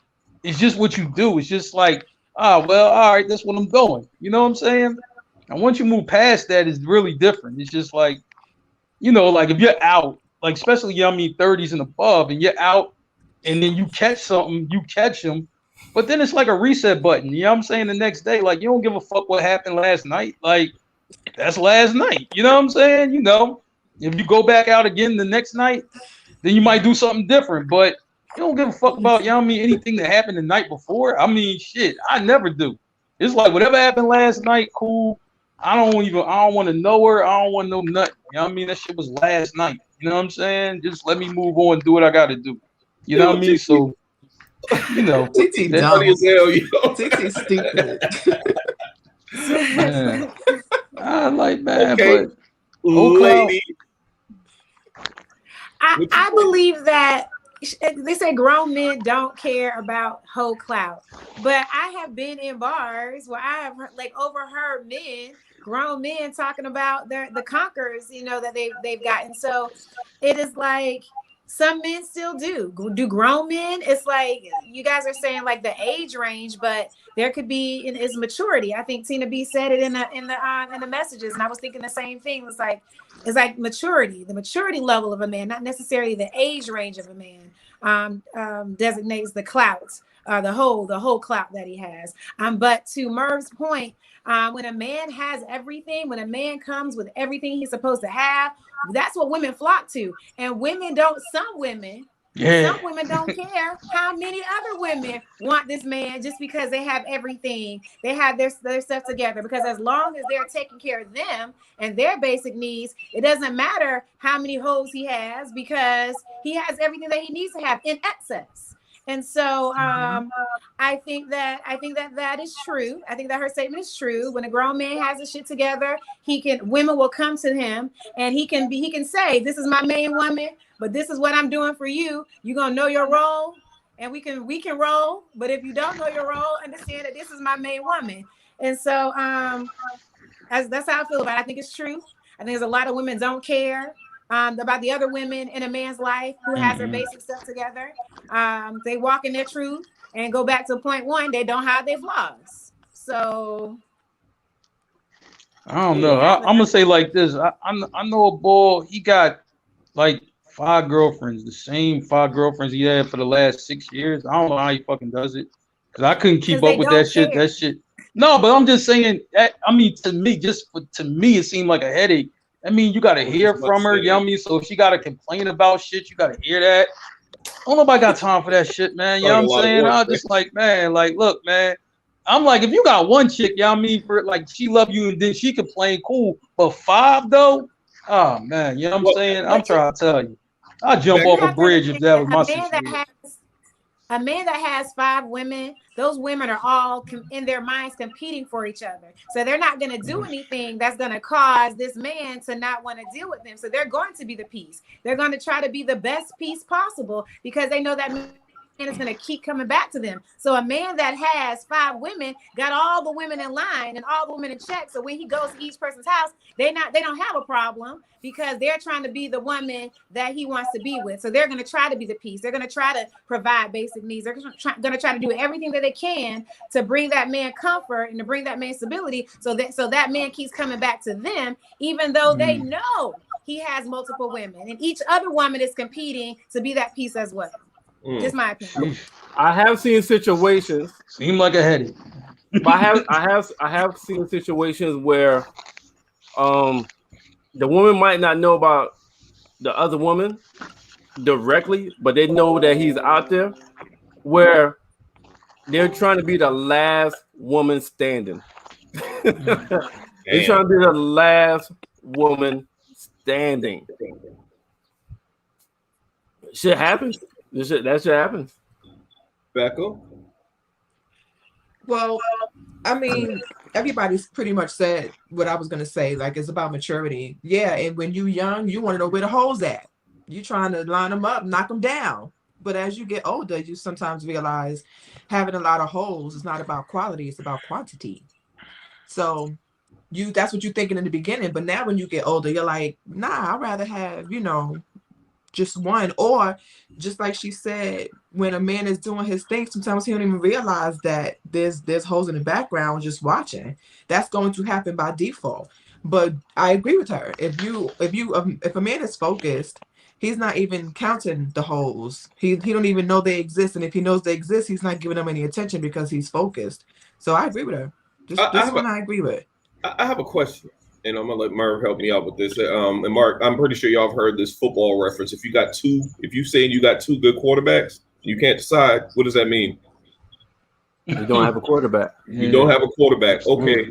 Is that the same for a man that has 5 women? If you got 5 women, that mean you really ain't got none. I want the ladies to answer that first. I would say that he don't have everything he needs in one woman, which I think is very difficult. Which is the reason why some choose to have multiple. But each woman can serve a purpose, and 5 is a lot though. You got to definitely be mature to handle 5 women. Even 2. And it has nothing to do with being able to juggle. It's just the maturity that you have to deal with that many in general. But yeah, I believe that could be a true statement. Mel. I go with Becca. I believe that can be a true statement. I just don't want it to be true. Like it's like I believe you. I believe that can be a true statement. But it makes sense. If you have 2 quarterbacks, you really don't have one. There's no standout. There's no reason to be the stand-up man, to be the man that you know you can be, and be a one-woman man, because no one has come to the forefront of what you actually need in your life. So I agree. I don't like it, but I have to agree with it. I mean, the shit crazy though. Like, seriously, every time I see my homie, I'll be like, I don't even know how you do this shit, man. You know what I'm saying? Because I'm like, I look at my day, work. Time you know what I'm management, saying? Mark. Time management. Nah, but see, and I don't have the time. That's the problem. You know what I mean? I don't got time, right? I like work. You know what I mean? For real, you know, check on moms. You know what I'm saying? Check on, you know what I mean? For real, you know, all my young boys, make sure they cool. Make sure, you know what I mean? For real, you know, they ain't getting locked up or nothing like that.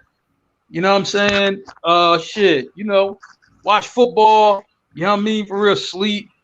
I'm like, look, I don't got time for all that. You know what I'm saying? This is why, you know what I mean? For, you know, a 2 a.m. mission at the bar is fine by me. Like, you know what I'm saying? Because I know it's that. It's over with. Yeah, washy, shit like that. Hey. Like, it's over with, and then you leave. You know what I'm saying? Real quick, and I'm gonna go over what Merv kind of took me back, and I think Becca was the one who said, you know, that classic line that we've all, the gentlemen, we all hear in our 20s when we go out, we meet up with the homies. Where the hoes at, yo? Hey man, man. Can y'all ever remember a time you went out with the fellas? Hey man, what's up, man? Let's go. Y'all talking. Somebody in that group will eventually say what? We don't like, yo. But to everybody's point, yeah, it's definitely. I don't think it's an age thing; it's a maturity thing. Because, like Mel said, apparently there's still 40-year-olds in the club talking about conquest. So yeah. I want to hold up. But yeah, I mean, but you know what though? Wait a minute, Murray, before you go, right?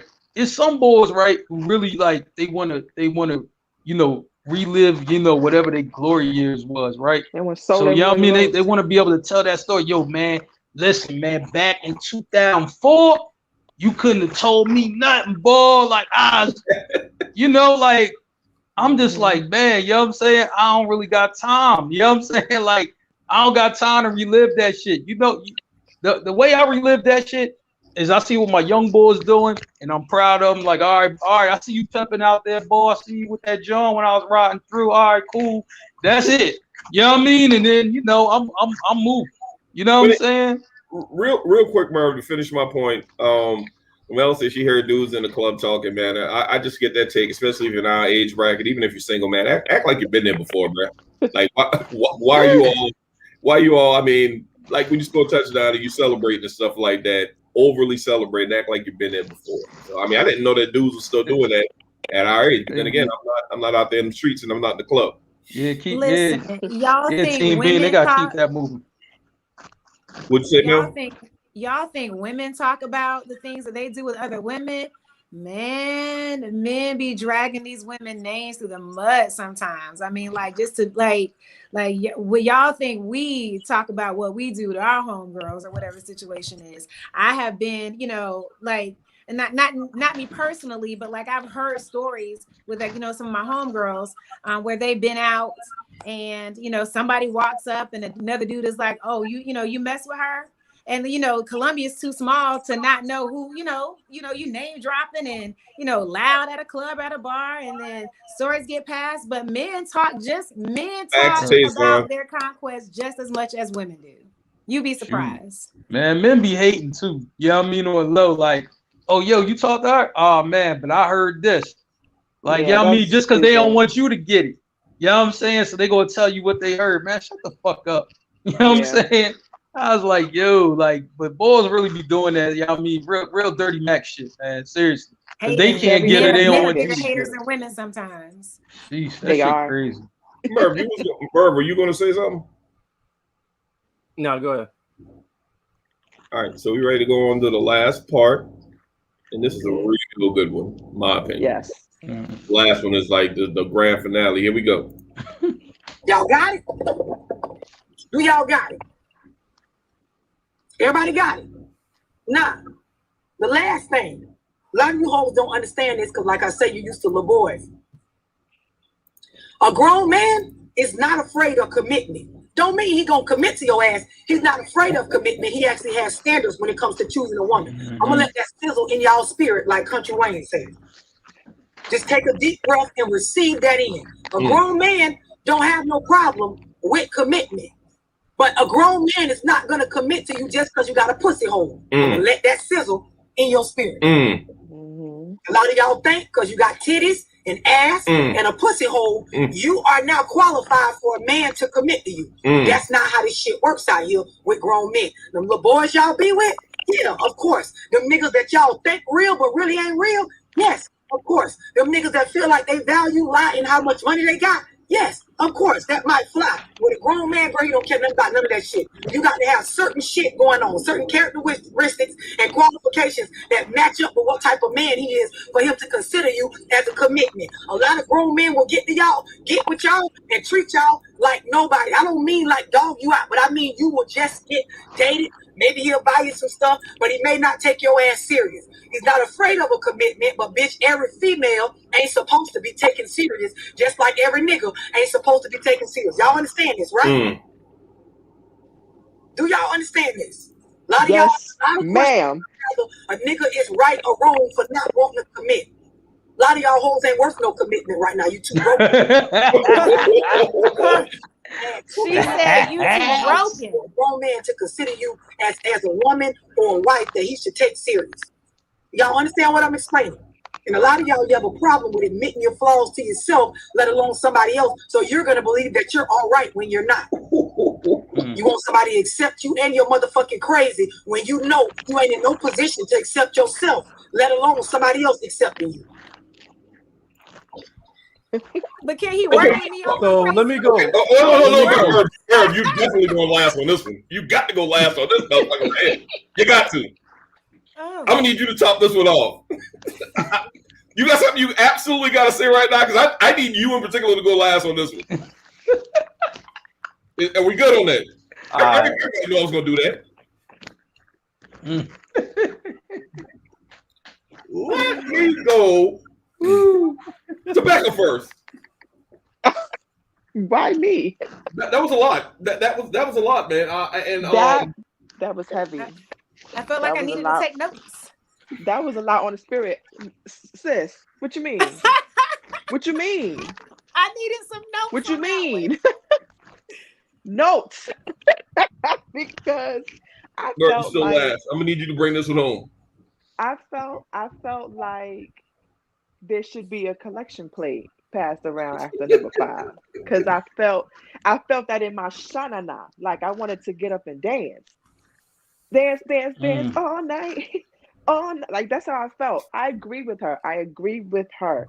And a lot of women don't want to acknowledge that they are not the ones that these dudes want to commit to.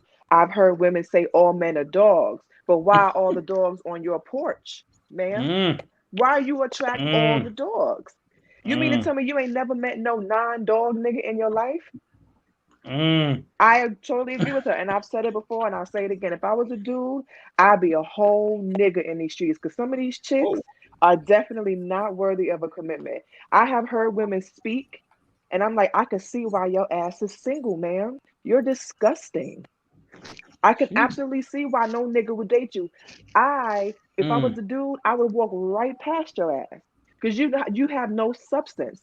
Yes, you do have some crazy. We all have some crazy. However, I do see that women are usually not meeting their expectations. So when they are in relationships with men, they wear that motherfucker out and he's leaving. So yeah, she may never actually know what a commitment feels like because she has not actually been able to fulfill anything that a man is ready to commit to. That's why you have a lot of women who are perpetually single. Can't be the man. True. Man, who fault is that? Here's what I'm going to say. It worked both ways. It definitely does. But what I will say is that you have a segment, and never. I always say you never generalize, and this is not a generalization. But Man, fuck a disclaimer with this one, man. you have it's normal. You going last? Hold that shit in, man. Squeeze that shit in. Hold your mule, Merv. Hold your mule. Yeah. So, Rika, put that mute Merv thing up. And we've seen this, especially on social media. It's you have women out there that'll say, I got the full package, I got the ass, I got the titties, and you want this, you got to have it. But I mean, okay, what else you got? And the thing is, I don't think that you can use. It's 2021. I mean, it's just so easy to go out there and get some that it's kind of passe if that's how you're selling yourself to a man based on just sex or whatever, because it's out there in abundance. You know, it's out there in abundance. And like Mecca said, like when Cat Williams said, I mean, maybe it's something about your snatch that attract ain't shit niggas. Right. So I got to the point where I just laugh with somebody, because y'all see somebody put a random men ain't shit on Facebook. Do not give them don't even comment. Just laugh. I never do. I never do. All you can do in that situation is laugh, because to me it's all about self-reflection. And men and women. I mean, I sit back and I'll sit back and say, oh, what's fucked up about me? Not relationship wise or whatever, because going on 19 years. But it's all about self-reflection and just understanding that just because you got the goods don't mean you got the goods, if you feel me. Right. Because sometimes it ain't even your vagina that's necessary, because they got pocket pussy out here. They also have their hand. So your pussy can't be the thing that keeps them there. It's you know what I'm saying? It's an abundance. I'm gonna say like this: the way for this shit, and how like chick look good or the pussy good. That shit is the most overrated shit ever. I'm like, shorty, do you know how many chicks I can bump into if I felt like, just on the daily. And this has nothing to do with me. This is just me, just riding in the car. You know what I'm saying? I mean, that shit is too fucking easy. Like, you know what I'm saying? If you be a woman of substance, right? And it's like, you know what I mean? Like, like I catch you or another man catch you or whatever. You know what I'm saying? You could build on that. But it's just like, you basing, you as a good catch off of your looks. I'm like, sweetie, look, if you basing it on that, I'm going to treat you like a 2 a.m. chick. You know what I mean? It's guaranteed. You know what I mean? If you basing this shit off your looks and nothing else, you know what I'm saying? That is a last call, end of the night type situation for me. It's nothing else. You know what I'm saying? I'm just like, I met a chick, right? And this chick had a lot of shit together, right? But she had her own business. She had multiple cribs, for real. She had cars, all type of shit, right? You know what I'm saying? And I'm out with this chick, right? And I'm thinking like, all right, cool, I hang out. This chick, all she talked about, was like, man, niggas be on me and blah, blah, blah, blah, blah, right? I just told the waiter, I was just like, check, man, come on, let's go, check. I was like, yeah, she's like, you leaving? Yeah, I gotta go. You know what I mean? I ain't even want to try to hit. Like, I was just like disgusted, because I'm just like, damn, you one of them too? You know what I'm saying? I'm just like, that shit is overrated. I'm just like, man, that shit is overrated and overrated as hell. Oh man, I'm trying to tell you, man, but it's like, like, just like she said, some women ain't worth the commitment. It's a lot of them that ain't. You know what I'm saying? There's a lot of them that ain't. And then, I mean, the ones that be acting toxic and crazy, what the fuck? Like, I don't got to take this shit off you. Not now, not ever. Like, you know what I'm saying? Get your shit together. You know what I mean? I don't got to take no bullshit off you. You know what I'm saying? Shit, I'll do me. You know? Now, if she worth it, that's different. You know what I'm saying? If she being crazy because it's just like, yo, motherfucker, I'm trying to love you, right? Okay, cool. I can get with you on that. But if you're just being crazy just to be fucking crazy, what? Get the fuck out of here. You know what I'm saying? I'm not taking that shit. You know what I'm saying? So I'm going to say like this. Like, listen, women, you keep that shit 100. Keep that shit 100 all fucking day. Don't do that bullshit. I'm trying to tell you, you will find your king. You will find your king. Your king will find you. He will let him choose you. You know what I'm saying? Or the other way around it. You know what I mean? Because the men, you know what I mean? Y'all choose the men. We don't choose y'all. Y'all choose us. That's the way that works. Anything that go down, y'all choose that shit to happen. You know what I'm saying? Whether it's sex, relationship, marriage, all that shit. You know what I mean? Y'all choose that shit. We really kind of, you know what I mean, for real, fall back into whatever it is, man. So just, you know, I was just like, man, that's just my part on it. That's it. Mel, what you got for us? I agree with this point. A grown man is not afraid of commitment. They'll, you know, when they say trick around, they'll trick around and they pull up late night with the women that allow them to. With the women that allow them to pull up late night after the club or late night after they're done hanging out with their boys. And those are the women that aren't getting commitments. Like Becca said, you got to have some type of substance. You have to have some type of standard to yourself outside of a hole. You know, because he can get it from anywhere. And so I definitely agree with this point. But what really stood out was when she said, I believe at the very end, I wasn't taking notes, Becca, so pull it out for me. She said something along the lines of women want you to deal with them and they're crazy. But right? they can't deal with it themselves. I was like, wow. You know, everybody has their own level of crazy, and we expect people to deal with our level of crazy, but then we can't deal with it on our own. We don't know how to cope, or on the emotional side, we don't know how to handle those type of feelings on our own. But we expect a man to walk us through that, or be there for us through those time of needs. When there are other women out there that don't have those issues and got good pussy also. So you know.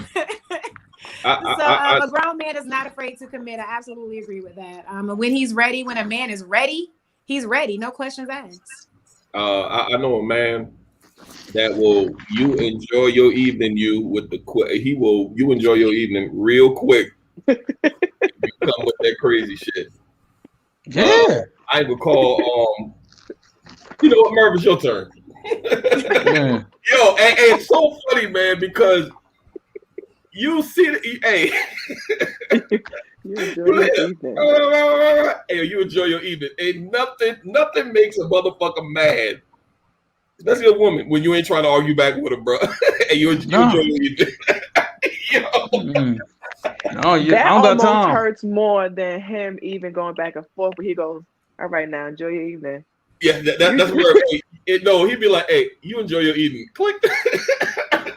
Yeah. Merv, this one whole good. No, you got something for us. Man, yo. Yo, but no, real shit. Niggas are not. It's crazy because I had this conversation recently. And niggas are not afraid of commitment. It's like, that's a myth that niggas are scared of commitment. Almost like, like love at first sight. I don't believe in love at first sight. I feel like that's a myth. And opposites attract. That's a fucking myth. But niggas not scared of commitment. What niggas are scared of choosing the wrong motherfucker to commit to. That's what the fuck niggas are scared of. If they feel like you're the right person, and they feel like all of us got a certain level of crazy, but they feel like your crazy is minimum, tolerable, but the rest of you, you got the 80-20 rule. 8% is great, 20% is minor crazy. Niggas will commit once they feel like, y'all might not like this word, but once they feel like you are worthy to commit to. And a lot of this falls into her previous points, because it's like that they accept their flaws. We talk about accepting the flaws, and we talk about a representative for the first 90 days. You don't really see who I don't believe you see who a motherfucker is until after like a certain amount of time. 2 years, we know, bro. 2 years. 2 years. She not real until 2 years, and then she can't fart in front of you. Right. Hey, yeah, you can. That's ground for divorce.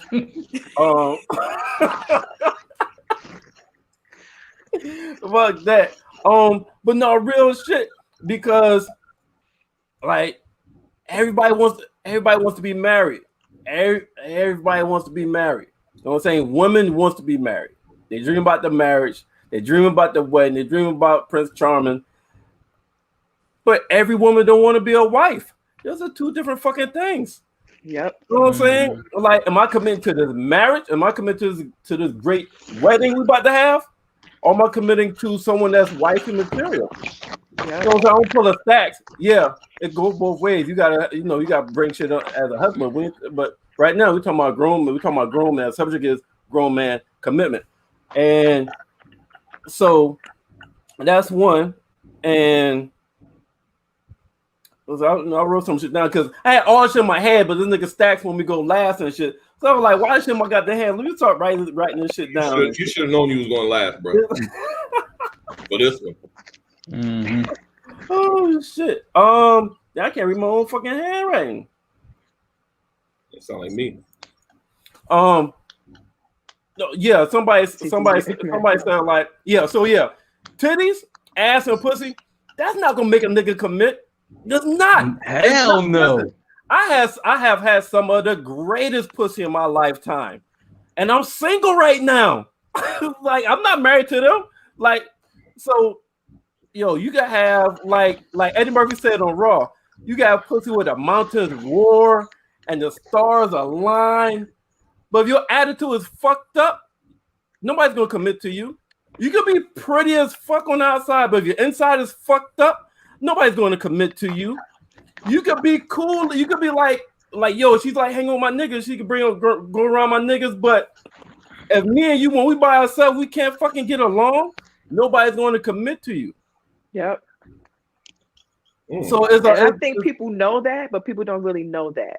Like what you're saying right now, I've heard so many people say, but I don't think they really get that concept. Like, and I do see people say exactly what you just said. Like, yeah, sex ain't it. But then you also have the flip side where, like, if the sex is whack, I'm not even staying.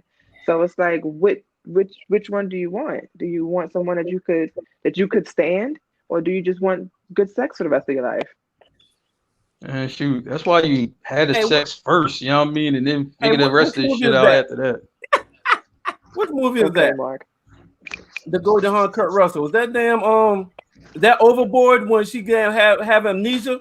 Yeah. Is that what she's talking about? That's old school too. Yep, Overboard. Is that what she's talking about? Overboard? Good. I think they were doing a couple of movies, but I remember Overboard in particular as well.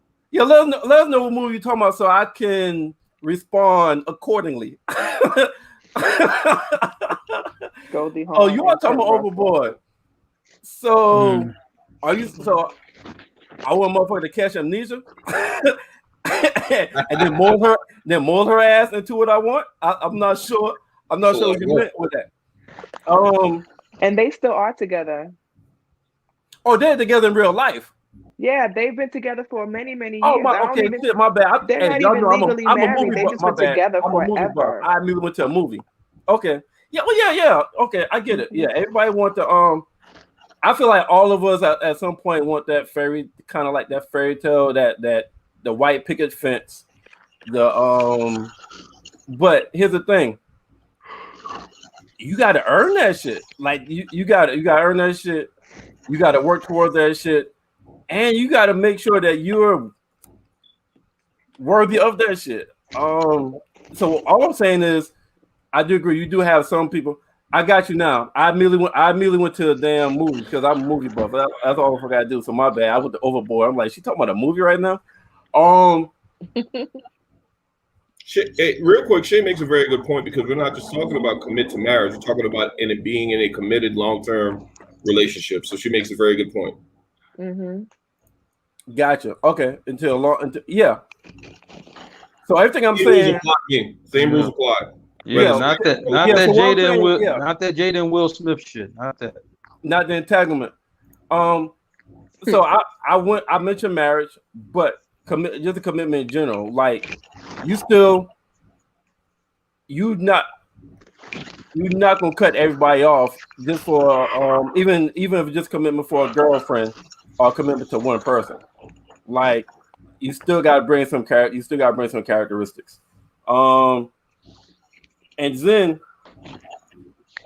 you know if a nigga care, like and I will say this: sometimes you gotta do some drastic shit to find out if a nigga care about you or willing to commit to you. You know what I'm saying? If I can, if I'm getting all the goods while I'm still doing my shit, what the fuck I gotta commit for? But like if you take that shit away and it feel like you worthy, that's when you find out if the nigga care about you. Because if you like, you threaten to if they feel like they're about to lose that shit, a nigga's gonna cut shit off and commit to you. I don't know. I mean, I think that, to be honest, if you feeling it right, you know what I'm saying, you gonna find yourself wanting to hang out with it. Like, you know what I mean? Yeah. Like, you guys like, even if you meet her, right, and it's like y'all only have no title or nothing, but I mean, you think she cool as shit. You know what I mean? For all of a sudden, you know what I mean, them other hoes you got, they gonna just start dropping off. Like, you don't really give a shit because you ain't give a shit about them before. So, you're gonna be like, I want to hang out with her though. You know what I mean? Yo, what you doing after work? Like, oh yeah, I'm doing this. All right. Yo, I'll meet you over there. All right. That's how that shit starts. I'm talking about situational, Mark. My shit, what I just made, what I just said, it wasn't like universal. I was just going through different situations. So that's what you got, Murph? Yeah. That's all I got right there.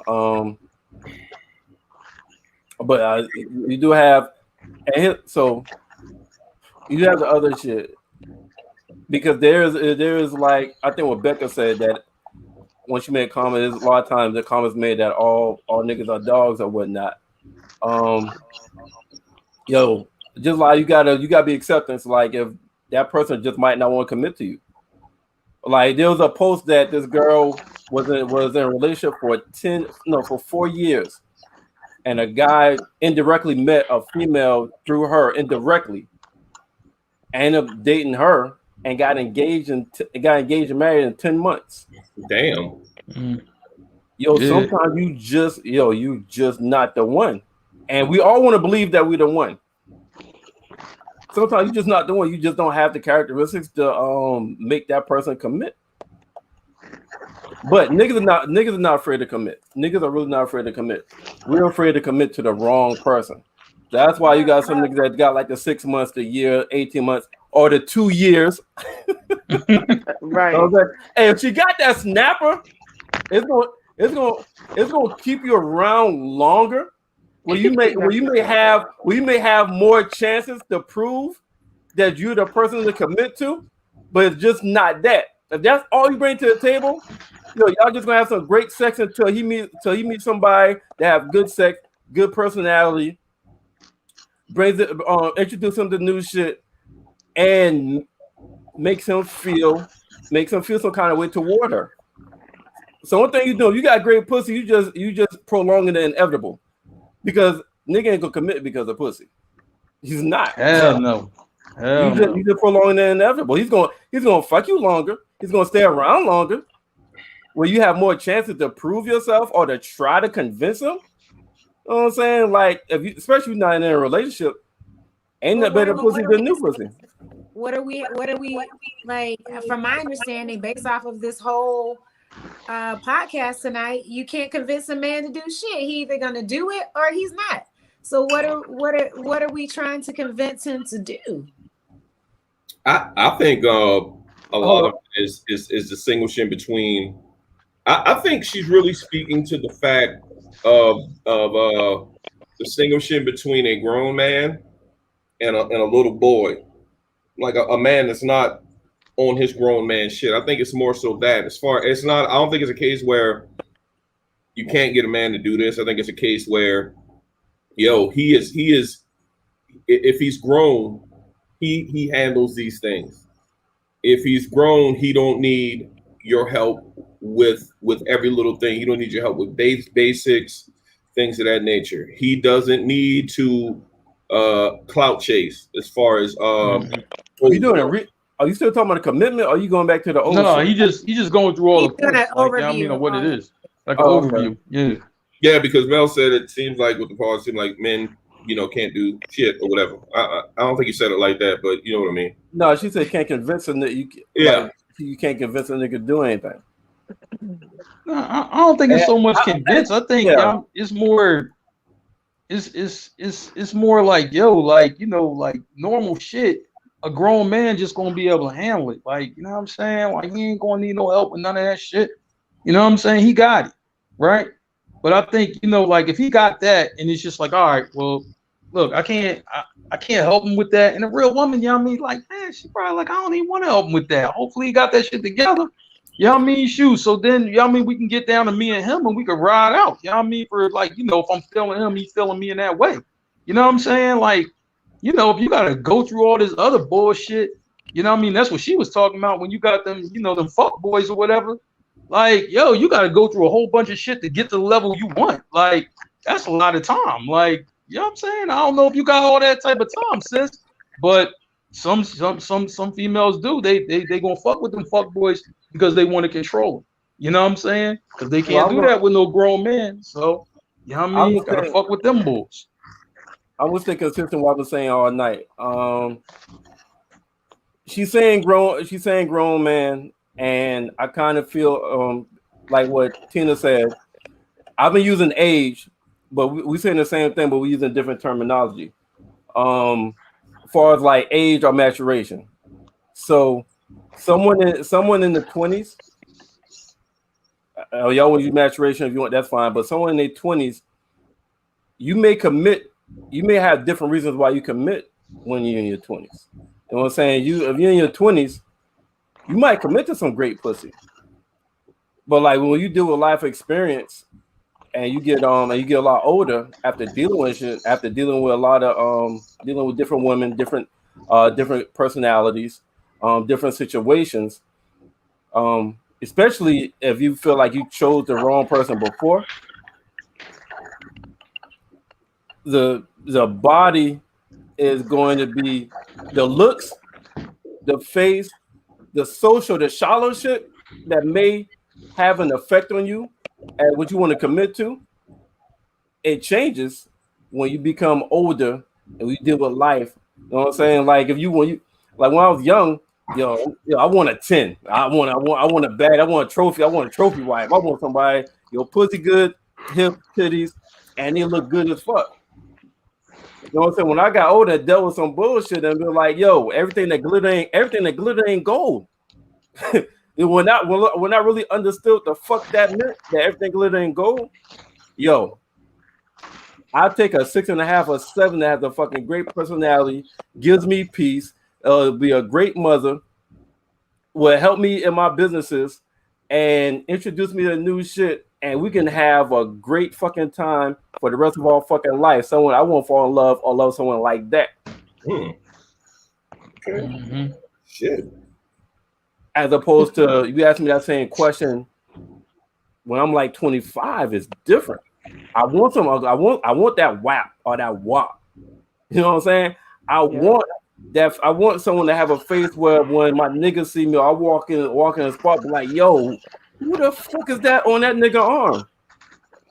Or I want to be able to like, damn, within 3 strokes, I gotta try to start concentrating. I'm about to nut. God damn. I mean, that's when, you know what I'm saying? That's when you're like 25 and shit. Yeah. But like I said, whether it's maturation or life experiences, commitment becomes, you're not afraid of commitment, but you're afraid of choosing the wrong person, and the traits or the attributes that's going to get you to commit is different. Now, also, there's different time frames. Some people may commit after 3 months, after 6 months. is whenever the person Or comes 2 years. Oh yeah, 2 years. It's 2 years. 2 years with me. You know, hey, you meet me today. You got 2020. You got the 2023. Maybe 4. Yeah, We don't know. But hey, but I tell you To this: the day. over these 2 years, you're gonna have the best time of your fucking life. I can give you that. Lord have mercy. Fix it, Jesus. But yeah, that's I mean that's what it is. Like I said, men with maturation are grown men, and you have some people that hit that maturation at 27. You got different levels of maturation. You got different ages of maturation. But once they hit that maturation, but we're using the word grown to commit to somebody. It's a whole different vibe. It's a whole different mood for you to commit to someone. You're talking about, your conversation is different. You know, you asking about it like, if we have kids, how would you raise your kids? You asking shit about like, do you believe in chores for the kids? Yo, what kind of religion are you? Are you gonna join your church? You gonna join mine? What's your family background? Like, my family gets together all the time. We do this 4th of July. Have a big family. I'm a family-oriented person. Are you a family-oriented person? So when you become grown, you like, yo, those shit like that. Those kind of questions. You're not asking those questions when you're 25. You know, like, I need to meet your mama, because your mama could be a direct reflection of how the fuck you gonna be 10 years from now. Oh no, your mama crazy. I can't fuck with you. Because you're gonna be like your mama. Is that fair? Like that when we 25. Is that part fair though, Merv? Is that really fair? You just having fun. You know what? 20. Wrong or right? Fun. I have seen this shit too many times that have been accurate. That to me is fair. You know what I'm saying? To me, that's my fairness. But women do that too. Oh yeah, we're looking at things like that too. And there was a post. I'm not sure who put it up in our guys podcast group about men being raised by single mothers and the type of man that they become. And when they seen their mother do certain things, they think that the women that they date supposed to be like that too. Ooh, so while we're dating you, we look at stuff like that. We also look at your relationship with your mother and how that relates to how you treat women. Right. Yeah, because that matters a lot. Their mama, they gonna disrespect you. But I've seen a guy who worshipped the ground his mother walked on. He was an asshole to women. Damn. Asshole to women. He was an asshole to women. Was there a father figure? Nope. There you go. It might have been that. That part confused me, because I know a lot of men who were raised by their moms that have, you know, a lot of respect for their moms. But I do understand the flip side of that, where they say a woman, you know, can't really raise a man to the full capacity. There has to be a man in that little boy's life, whether it's a close male friend, an uncle, a cousin. I see the absence of that and how those men turn up to be. It's a true thing. Hey Beck, I get side eye every time I say that. I always say only a man can raise a man. Only a man can raise a man, and I get a lot of people that hate me saying that. And this is not, when I say that, I'm not saying that a single mom or woman can't raise a son to be successful, but you're not a man. You're not a man. And like that, I don't feel like a man can show his daughter how to be a woman. I'll say one thing, but when I say only a man can raise a man, it offends a lot of women when I say that shit. I say like this: you got to treat people accordingly. You know what I'm saying? I'm like, look, if you meet her a certain way, you know what I mean? I'm not elevating how I'm treating you. You know what I'm saying? I met you a certain way. You on this level, it ain't gonna be no elevation from that level. Now, if I meet you differently, you know what I mean? I meet you on some cool shit, cool. But if I meet you on some, you know, whatever shit, I'm gonna treat it like whatever. I treat people accordingly. You know what I mean? That's what I do. Hey, Mark, I do have like, Mark. I'm like that as well. Like, if I meet you on some we just fucking shit, it's hard for me. It's hard for me to flip that switch, Because I already put in my mind, yo, we just fucking. And you catch feelings. I'm like, yo, why you catching feelings for? Like you just broke the deal. Our verbal contract is this is just what we're doing. So we start off that way, like no. And the thing is, it's not. And the way I look at it, it's nothing I did to change how you should feel. I mean, if you change, that's one thing, but I didn't do anything. I didn't put any extra. Nah, you know what I mean? For this is just what it is. You know what I'm saying? So I think when you treat people accordingly, they should know. Here's what I'm saying. They should, but usually break the deal. But if we start off open where it's not just fucking, and we start with friends first is a little different. Yeah, we saw as friends that could progress. You know what I'm saying? Absolutely. That could progress. But we start off as friends, or we start open to the idea that there is a possibility later on. Yeah, but we start off with the understanding that we're fucking. Yo, 5 years from now, guess what? We still fucking. Hey, I will say this, Merv, about what you said earlier as far as a woman not being able to raise a man. I don't necessarily agree with that, but I will tell you this. I think it is very important, even if you are, even for single mothers who's doing it on their own, to have positive, thorough men around their sons. Ain't that a man raising a man? Huh? Ain't that what I just said? A man raising? I just have to be a father. Right. So if you have it could be an uncle, it could be a father, it could be a brother. But it's gonna be some man that showed that the young son or the young boy had to be a man. Right. But what I'm saying is I see a lot of stuff on Facebook with a lot of mothers. I know people don't play about their kids, but for some reason I see a lot of mothers that really hard on their daughters, but their sons. Man, it's like they give them go both ways though. Pass.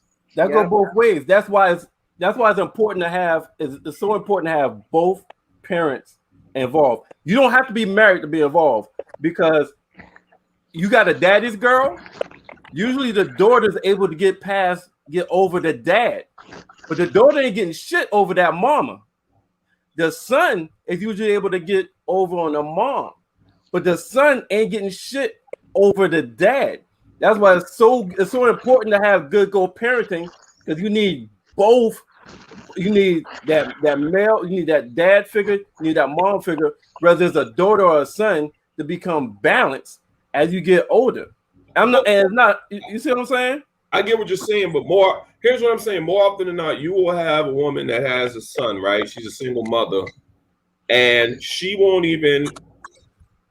will cringe or actually, like, let's just say you got a single mother that take her son out there to play football or whatever. And we all know when we playing sports growing up, even in Little League, you getting yelled at, you being held accountable. I know some, you ain't gonna talk to my baby like that and things of that nature. And they'll holler at the coach. They'll go up to school and act an ass when their kid, that male son, is dead wrong. It's setting them up for sure failure once he get out there in the world. He's not going to be able to deal with other men. He's going to have a very bumpy road once he gets to the point where he goes out there in the world. And they're going to back him. Stack, what you just said, like at the football game, like you'll stop yelling. If there's whether it's her brother or the kid's father or the uncle or whatnot, if that male is there, he's gonna tell them on like, yo, chill out. This is sports. That's what they do. Calm down. You like this is just what it's about. You know what I'm saying? That's why I say it's very important to have both. And that's what I'm saying. It's a saying. It's a saying that's yummy. Uncoachable kids become unemployable adults. Absolutely. Absolutely. And I remember when I was in the Army, I heard one of my employees, one of my soldiers, I had to go up to the school and curse them out because my son don't be acting like that at the house. And I'm thinking to myself, so you automatically, and you got this thing with parents nowadays, they will curse out the teachers or adults in front of their kid. That is a horrible precedent to set. Because once they get trying to tell you, you're eaten alive once you become a grown, like, because that's why you got some of these teenage kids, and they can play, teenage guys that can play with grown men. Mm-hmm. And to me, it's just setting them up for certain failure. I mean, I'm just fortunate, to have, my father, my grandfather, and just every man pretty much that was in the fucking neighborhood, because I was raised by a village, So I mean, you ain't really pulling no punches over. If Bird Pop see me doing something crazy out there in the streets, I'm going. He probably gonna put hands on me and say something. Then he gonna tell my damn daddy. Hey, he gonna put hands on me. But that's not how it is nowadays, man. Like, you got parents that enable their kids' poor behavior, and I say it happens more so with boys than with girls. Well, that explains some of these men today. Absolutely, from what you're saying. Stacks, I agree with you. My son, when he turned 13 years old, he's getting ready to be 18 next month, believe it or not. But when he turned 13, we had a conversation, his father and him, and we sat down, and, I'm a firm believer. I really, truly feel like a woman cannot raise a man to be a man. I'm not a man. I don't know what it's like to be a man. I don't know what social issues, you guys have. I don't know what Black men have to deal with. And so I had to make an uncomfortable decision. I had to make a decision that was hard for me. And I allowed my son to go live with his father. It was hard. You're a wonderful human. You're wonderful. Right? Wonderful. But it was what was best for my son. And, I spent 13 years and still Hold on, man. I knew he needed. Hold on 1 second. I hate to interrupt. You said you chose what was what? Best for my son. God damn it, boy, I tell you. That was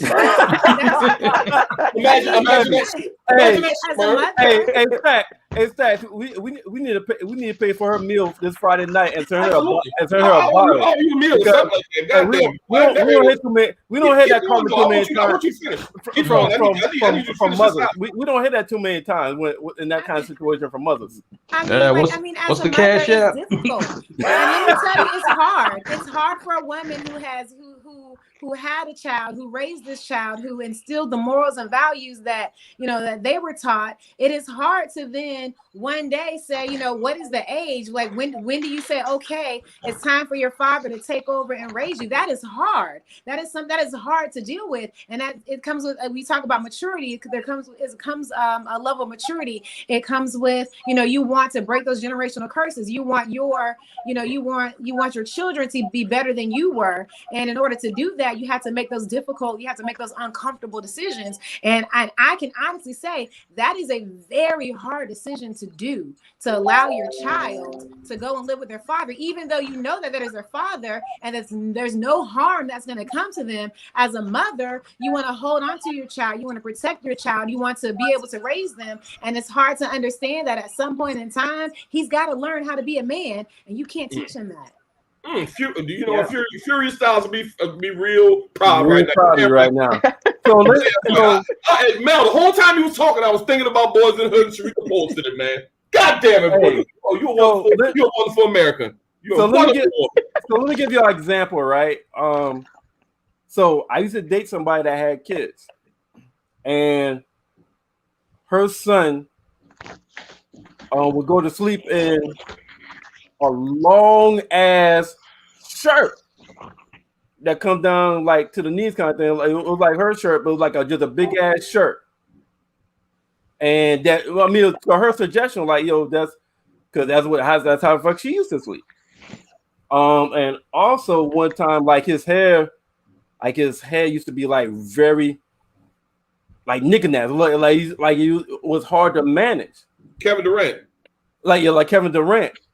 And she put a light kind of a texturizer, relaxer kind of thing in her son's hair to make it manageable. And we was talking, and she was like, her ex, the father of the son, was mad that she did that shit. I'm like, he should be mad. What you just did, like, you're raising your son according to that you would do, but you're a woman. Like, your son shouldn't be going to sleep in no big ass t-shirt. Like he's not like 2 or 3. He's like, this is like around 6, 7 years old. And you shouldn't put no relaxer in his hair. So that's why his dad is upset, because you're doing shit that you would do to make, if your daughter hairs need to be more manageable, you're gonna put some kind of texturizer in here, or your daughter may sleep in a long big t-shirt. That's just not something that you do with your son. Hey, Merv, That's just an example where she didn't see nothing wrong with it. She didn't do it on purpose. She just didn't see nothing wrong with it because that's what she does, what she would do. That's just an example of like, just to kind of support my example is like, point. Men raise men, women raise women. Okay. I don't want you guys to think that there should be the mother's influence regardless of what age range. I think it's co-parenting. Oh no, it needs to be both. I agree. I just feel it should be both. Yes, okay. I just want to make sure we got that. We drove that point. Yeah, I've said that several times. Like, should be for a kid to be balanced. Like, if only the mom raised a kid, the kid's off balance.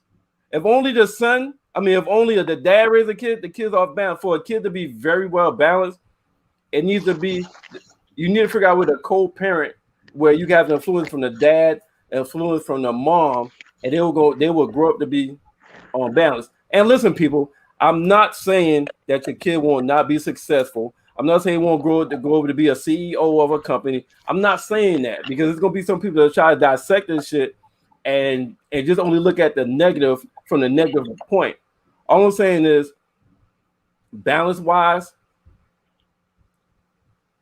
kids need balance, and the balance comes when the mother and the father have influence on their kids' lives, and they can try to co-parent and allow the dad to have an influence, allow the mom to have an influence. Even if y'all not together, don't use the kid as a pawn to try to get at the mom. Don't use the kid as a pawn to try to get at the dad. You know what I'm saying? Like Mel said, for the betterment of the kid, and to have the kid be more balanced, less and mentally, emotionally, femininity, masculinity, all that shit, it usually needs both parents. And to Merv's point, man, I was in the military, so I was moving all over the place. So, my got 2 sons, 2 different women, ex-wife, baby mom, and I would, we'd be on the phone talking and things of that nature, and they'd be complaining and saying things. Well, he need to do this, he need to do that, and you don't know what it is, and you don't know what it's like, and he need to blah blah blah blah blah. I was like, look, you just send them to me. Crickets. Fucking crickets. Send them to me right now. You ain't gotta. You good. You ain't gotta. I ain't asking for no money. Just send him. And it never happened. I mean, fortunately, I was able to have a great influence over my older son. Still working on my younger one, boy, because that's a whole nother pod. I'm not gonna go into that. But yeah, man, really, really, really good points. Really good points. So that was a good one. It was. That was a good one. That was a really good one. We're gonna go around the horn real quick. We're gonna go to I ain't even call you a guest no more, Mel. But you're damn. You Captain Marvel with them last couple of comments you had. I mean, Jesus Christ. We need to pay for her. We need to pay for a dinner bottle. You're officially one of my favorite people now. Shit. But I'm gonna let you go ahead and do your wrap up. The wrap up. I agree with a lot of the points that this young lady made in her video. Some of them I did not necessarily agree with, but to each his own. She definitely made some great valid points. And it's interesting when you can listen to somebody else's point of view, be a little bit more introspective about the things that you have going on in your life. And, at the end of the day, if you're open to someone's opinion, if you're open to learning and growing, and how you're going to take that information and maybe apply it to your life or apply it to yourself, to better yourself, or just to have different perspectives of different people. I think that's what growth in life is about at the end of the day. So although I didn't agree with all of the points, I think it was a great topic, a great conversation. And I enjoyed being here with you guys tonight. All right. Hey, Stacks, hold up real quick before the next person wrap up. I feel that we should have responded to this before we get off.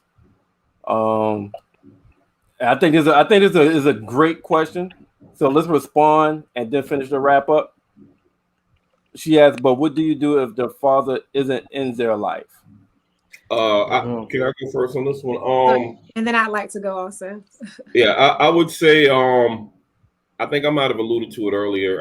If you got males in your family that you really respect and you live up to, try to have that son of yours around those positive males in your family as much as possible. If you know some positive males on your absent father's side of the family and they only up and up, take them to hang around them for a little bit. They just got to be around men.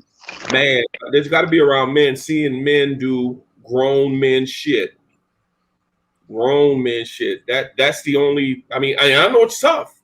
I know it's really tough, but I mean, that's the only thing I can say on that, Mel. I was just gonna say from a young lady's perspective, with my daughter, I was fortunate enough to have an active parent in my son's life. But with my daughter, you have to be creative. You have to reach out to uncles and brothers and, nephews and, anybody that you trust that's a male, a good role model for your children, just to make sure you do have that influence. It doesn't necessarily have to be a father. Just because he was a sperm donor doesn't make him a father. The person that's in that child's life, be it a young lady or a young man, that's the person, that's their true father, not the person that, their biological father. So just make sure that, you connect and partner with some great mentors with, maybe your father, your uncle, or your brother, just so they can have that that masculinity in their life, regardless if it's a young lady or a young man. Exactly. So real quick, man, I will tell you shit, but I am fortunate, and I think Merv and Mark are in the same bucket as well. We had our fathers. And man, when I was growing up, I saw uncles on both sides so much. I just was around a lot of guys, a lot of men. I mean, hell, when Becca dad used to come. I mean, our family get down, Becca. We just, I mean, it was just, it's just being around those men, and I mean, even being around the fucked up men in the family, so you see what wrong looks like. So you don't take right. those, you don't take those choices as well. But it's very vital to have them around some positive men. Hey, I know for me, with my daughter, it's very different. It has always been just me and her. She has never been around a lot of guys ever in her life. The only guy that's been consistent in her life has been my husband. She does not have a relationship with her father. I don't think that she's in physical danger with her father, but she is in emotional danger with her father. So he has no access to her. And I have made that choice because there was a time where she did go with him for a summer, and she still is affected by that one summer with him. And it only takes one time because I shoot. So what I did was I kept her away until there was a man that was able to show her a better father figure, and that is my husband. So she has only been around my husband consistently, and it will stay that way. So responding to Shay and to Becca. So that's hard. That's really hard. And what makes it hard, no matter how a lot of situations, no matter how many times the dad fucks up or the dad make false promises or the mom do their best to protect their kid. And I want to say this, I feel it's harder with a son than a daughter, because the son, a lot of sons are going to look up to their dad and they want a relationship with their dad. Even like the dad could be missing for like 17 years for the first 17 years. And then you tell them with your dad, if you find out where his dad at or something like that, they're going to want that relationship. They're going to know where they get their nose features from, where they get this, Like, is he the reason why I look like this? And it's hard to protect your kid from that.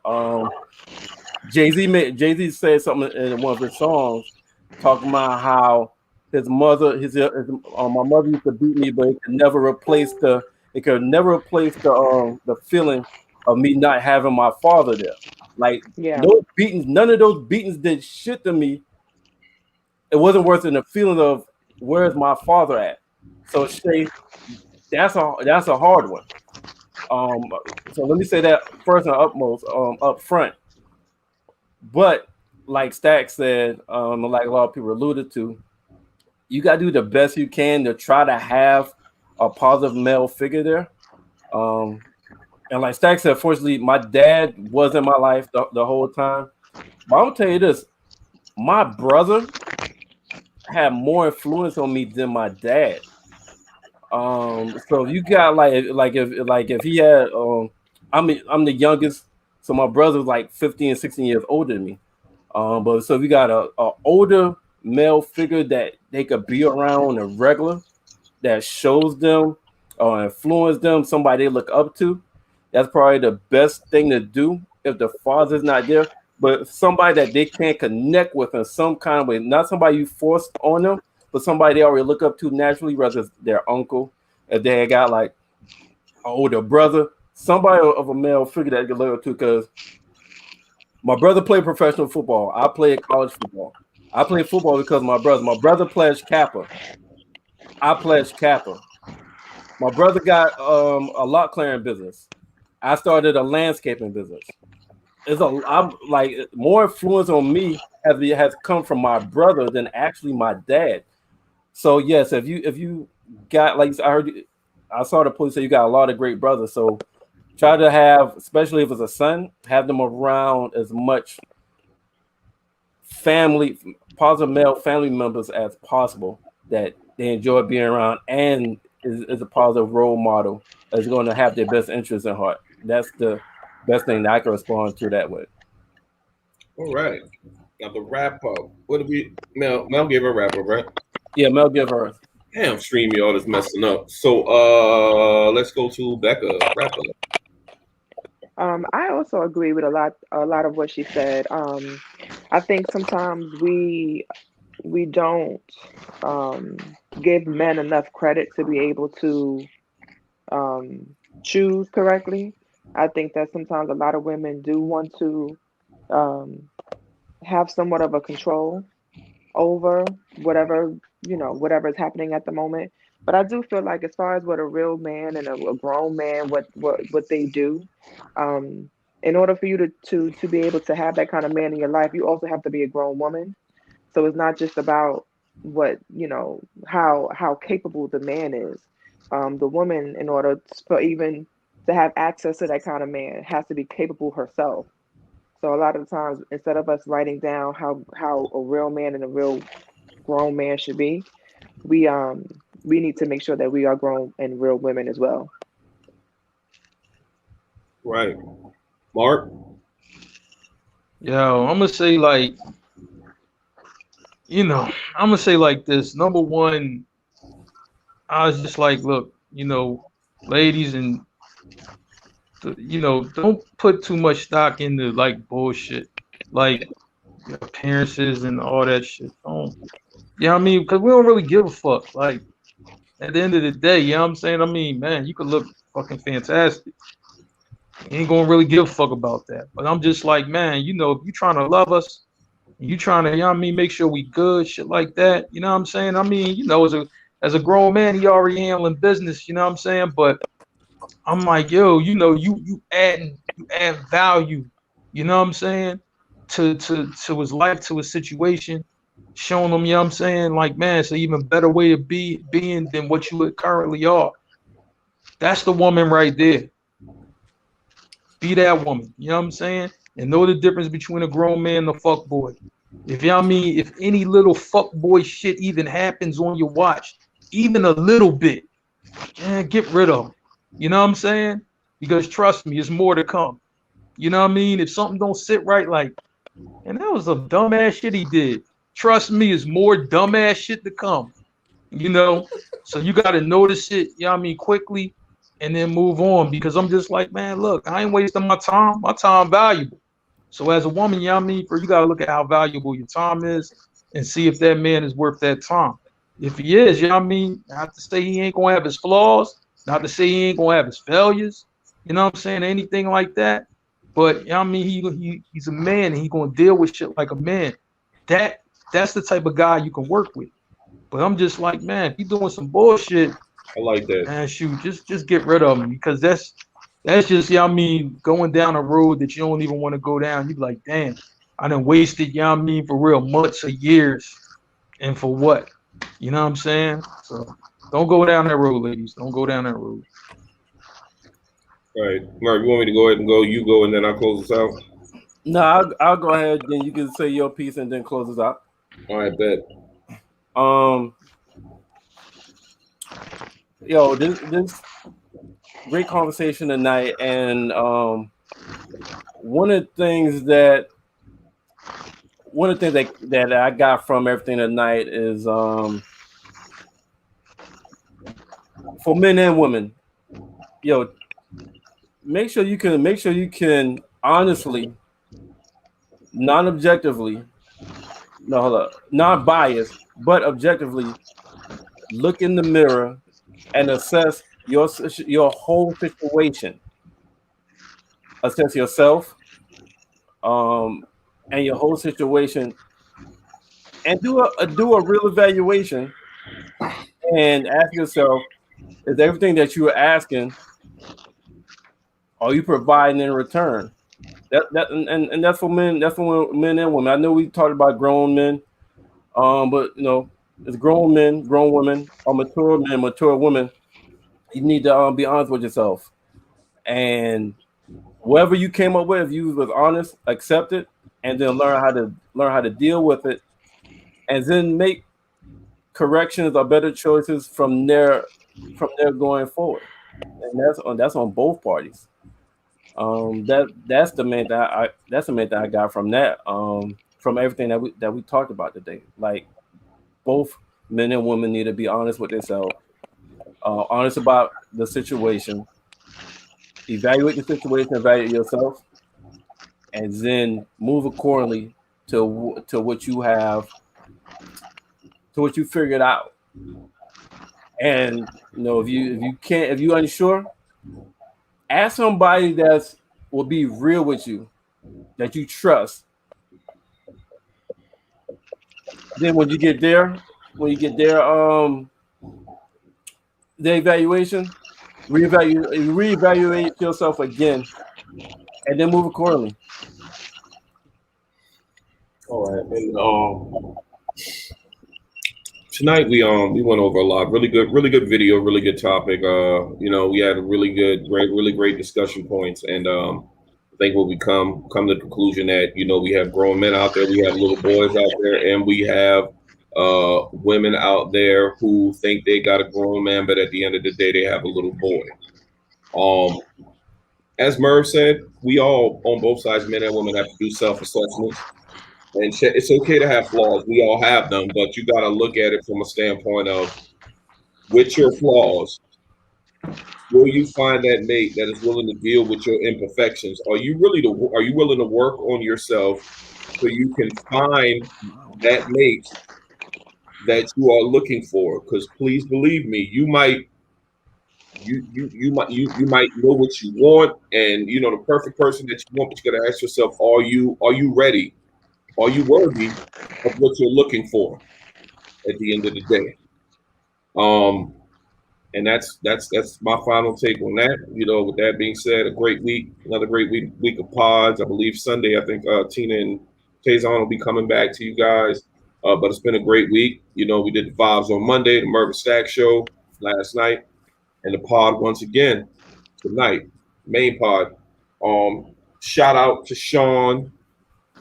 You know, he wish he could be here tonight, but he's out there, you know, in the trenches, doing his thing. Shout out to Tina B in the comments. I know you wish he was here. Shout out to the team, Street Team General Tazon. Shout out to everybody who's viewing on Facebook Live. Shout out to everybody in the comments. We had a lot of good dialogue.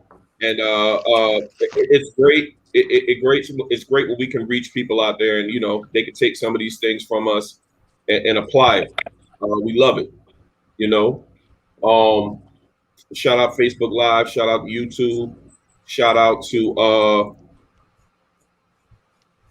the Prime Time Sports Wagering Network on Zingo TV.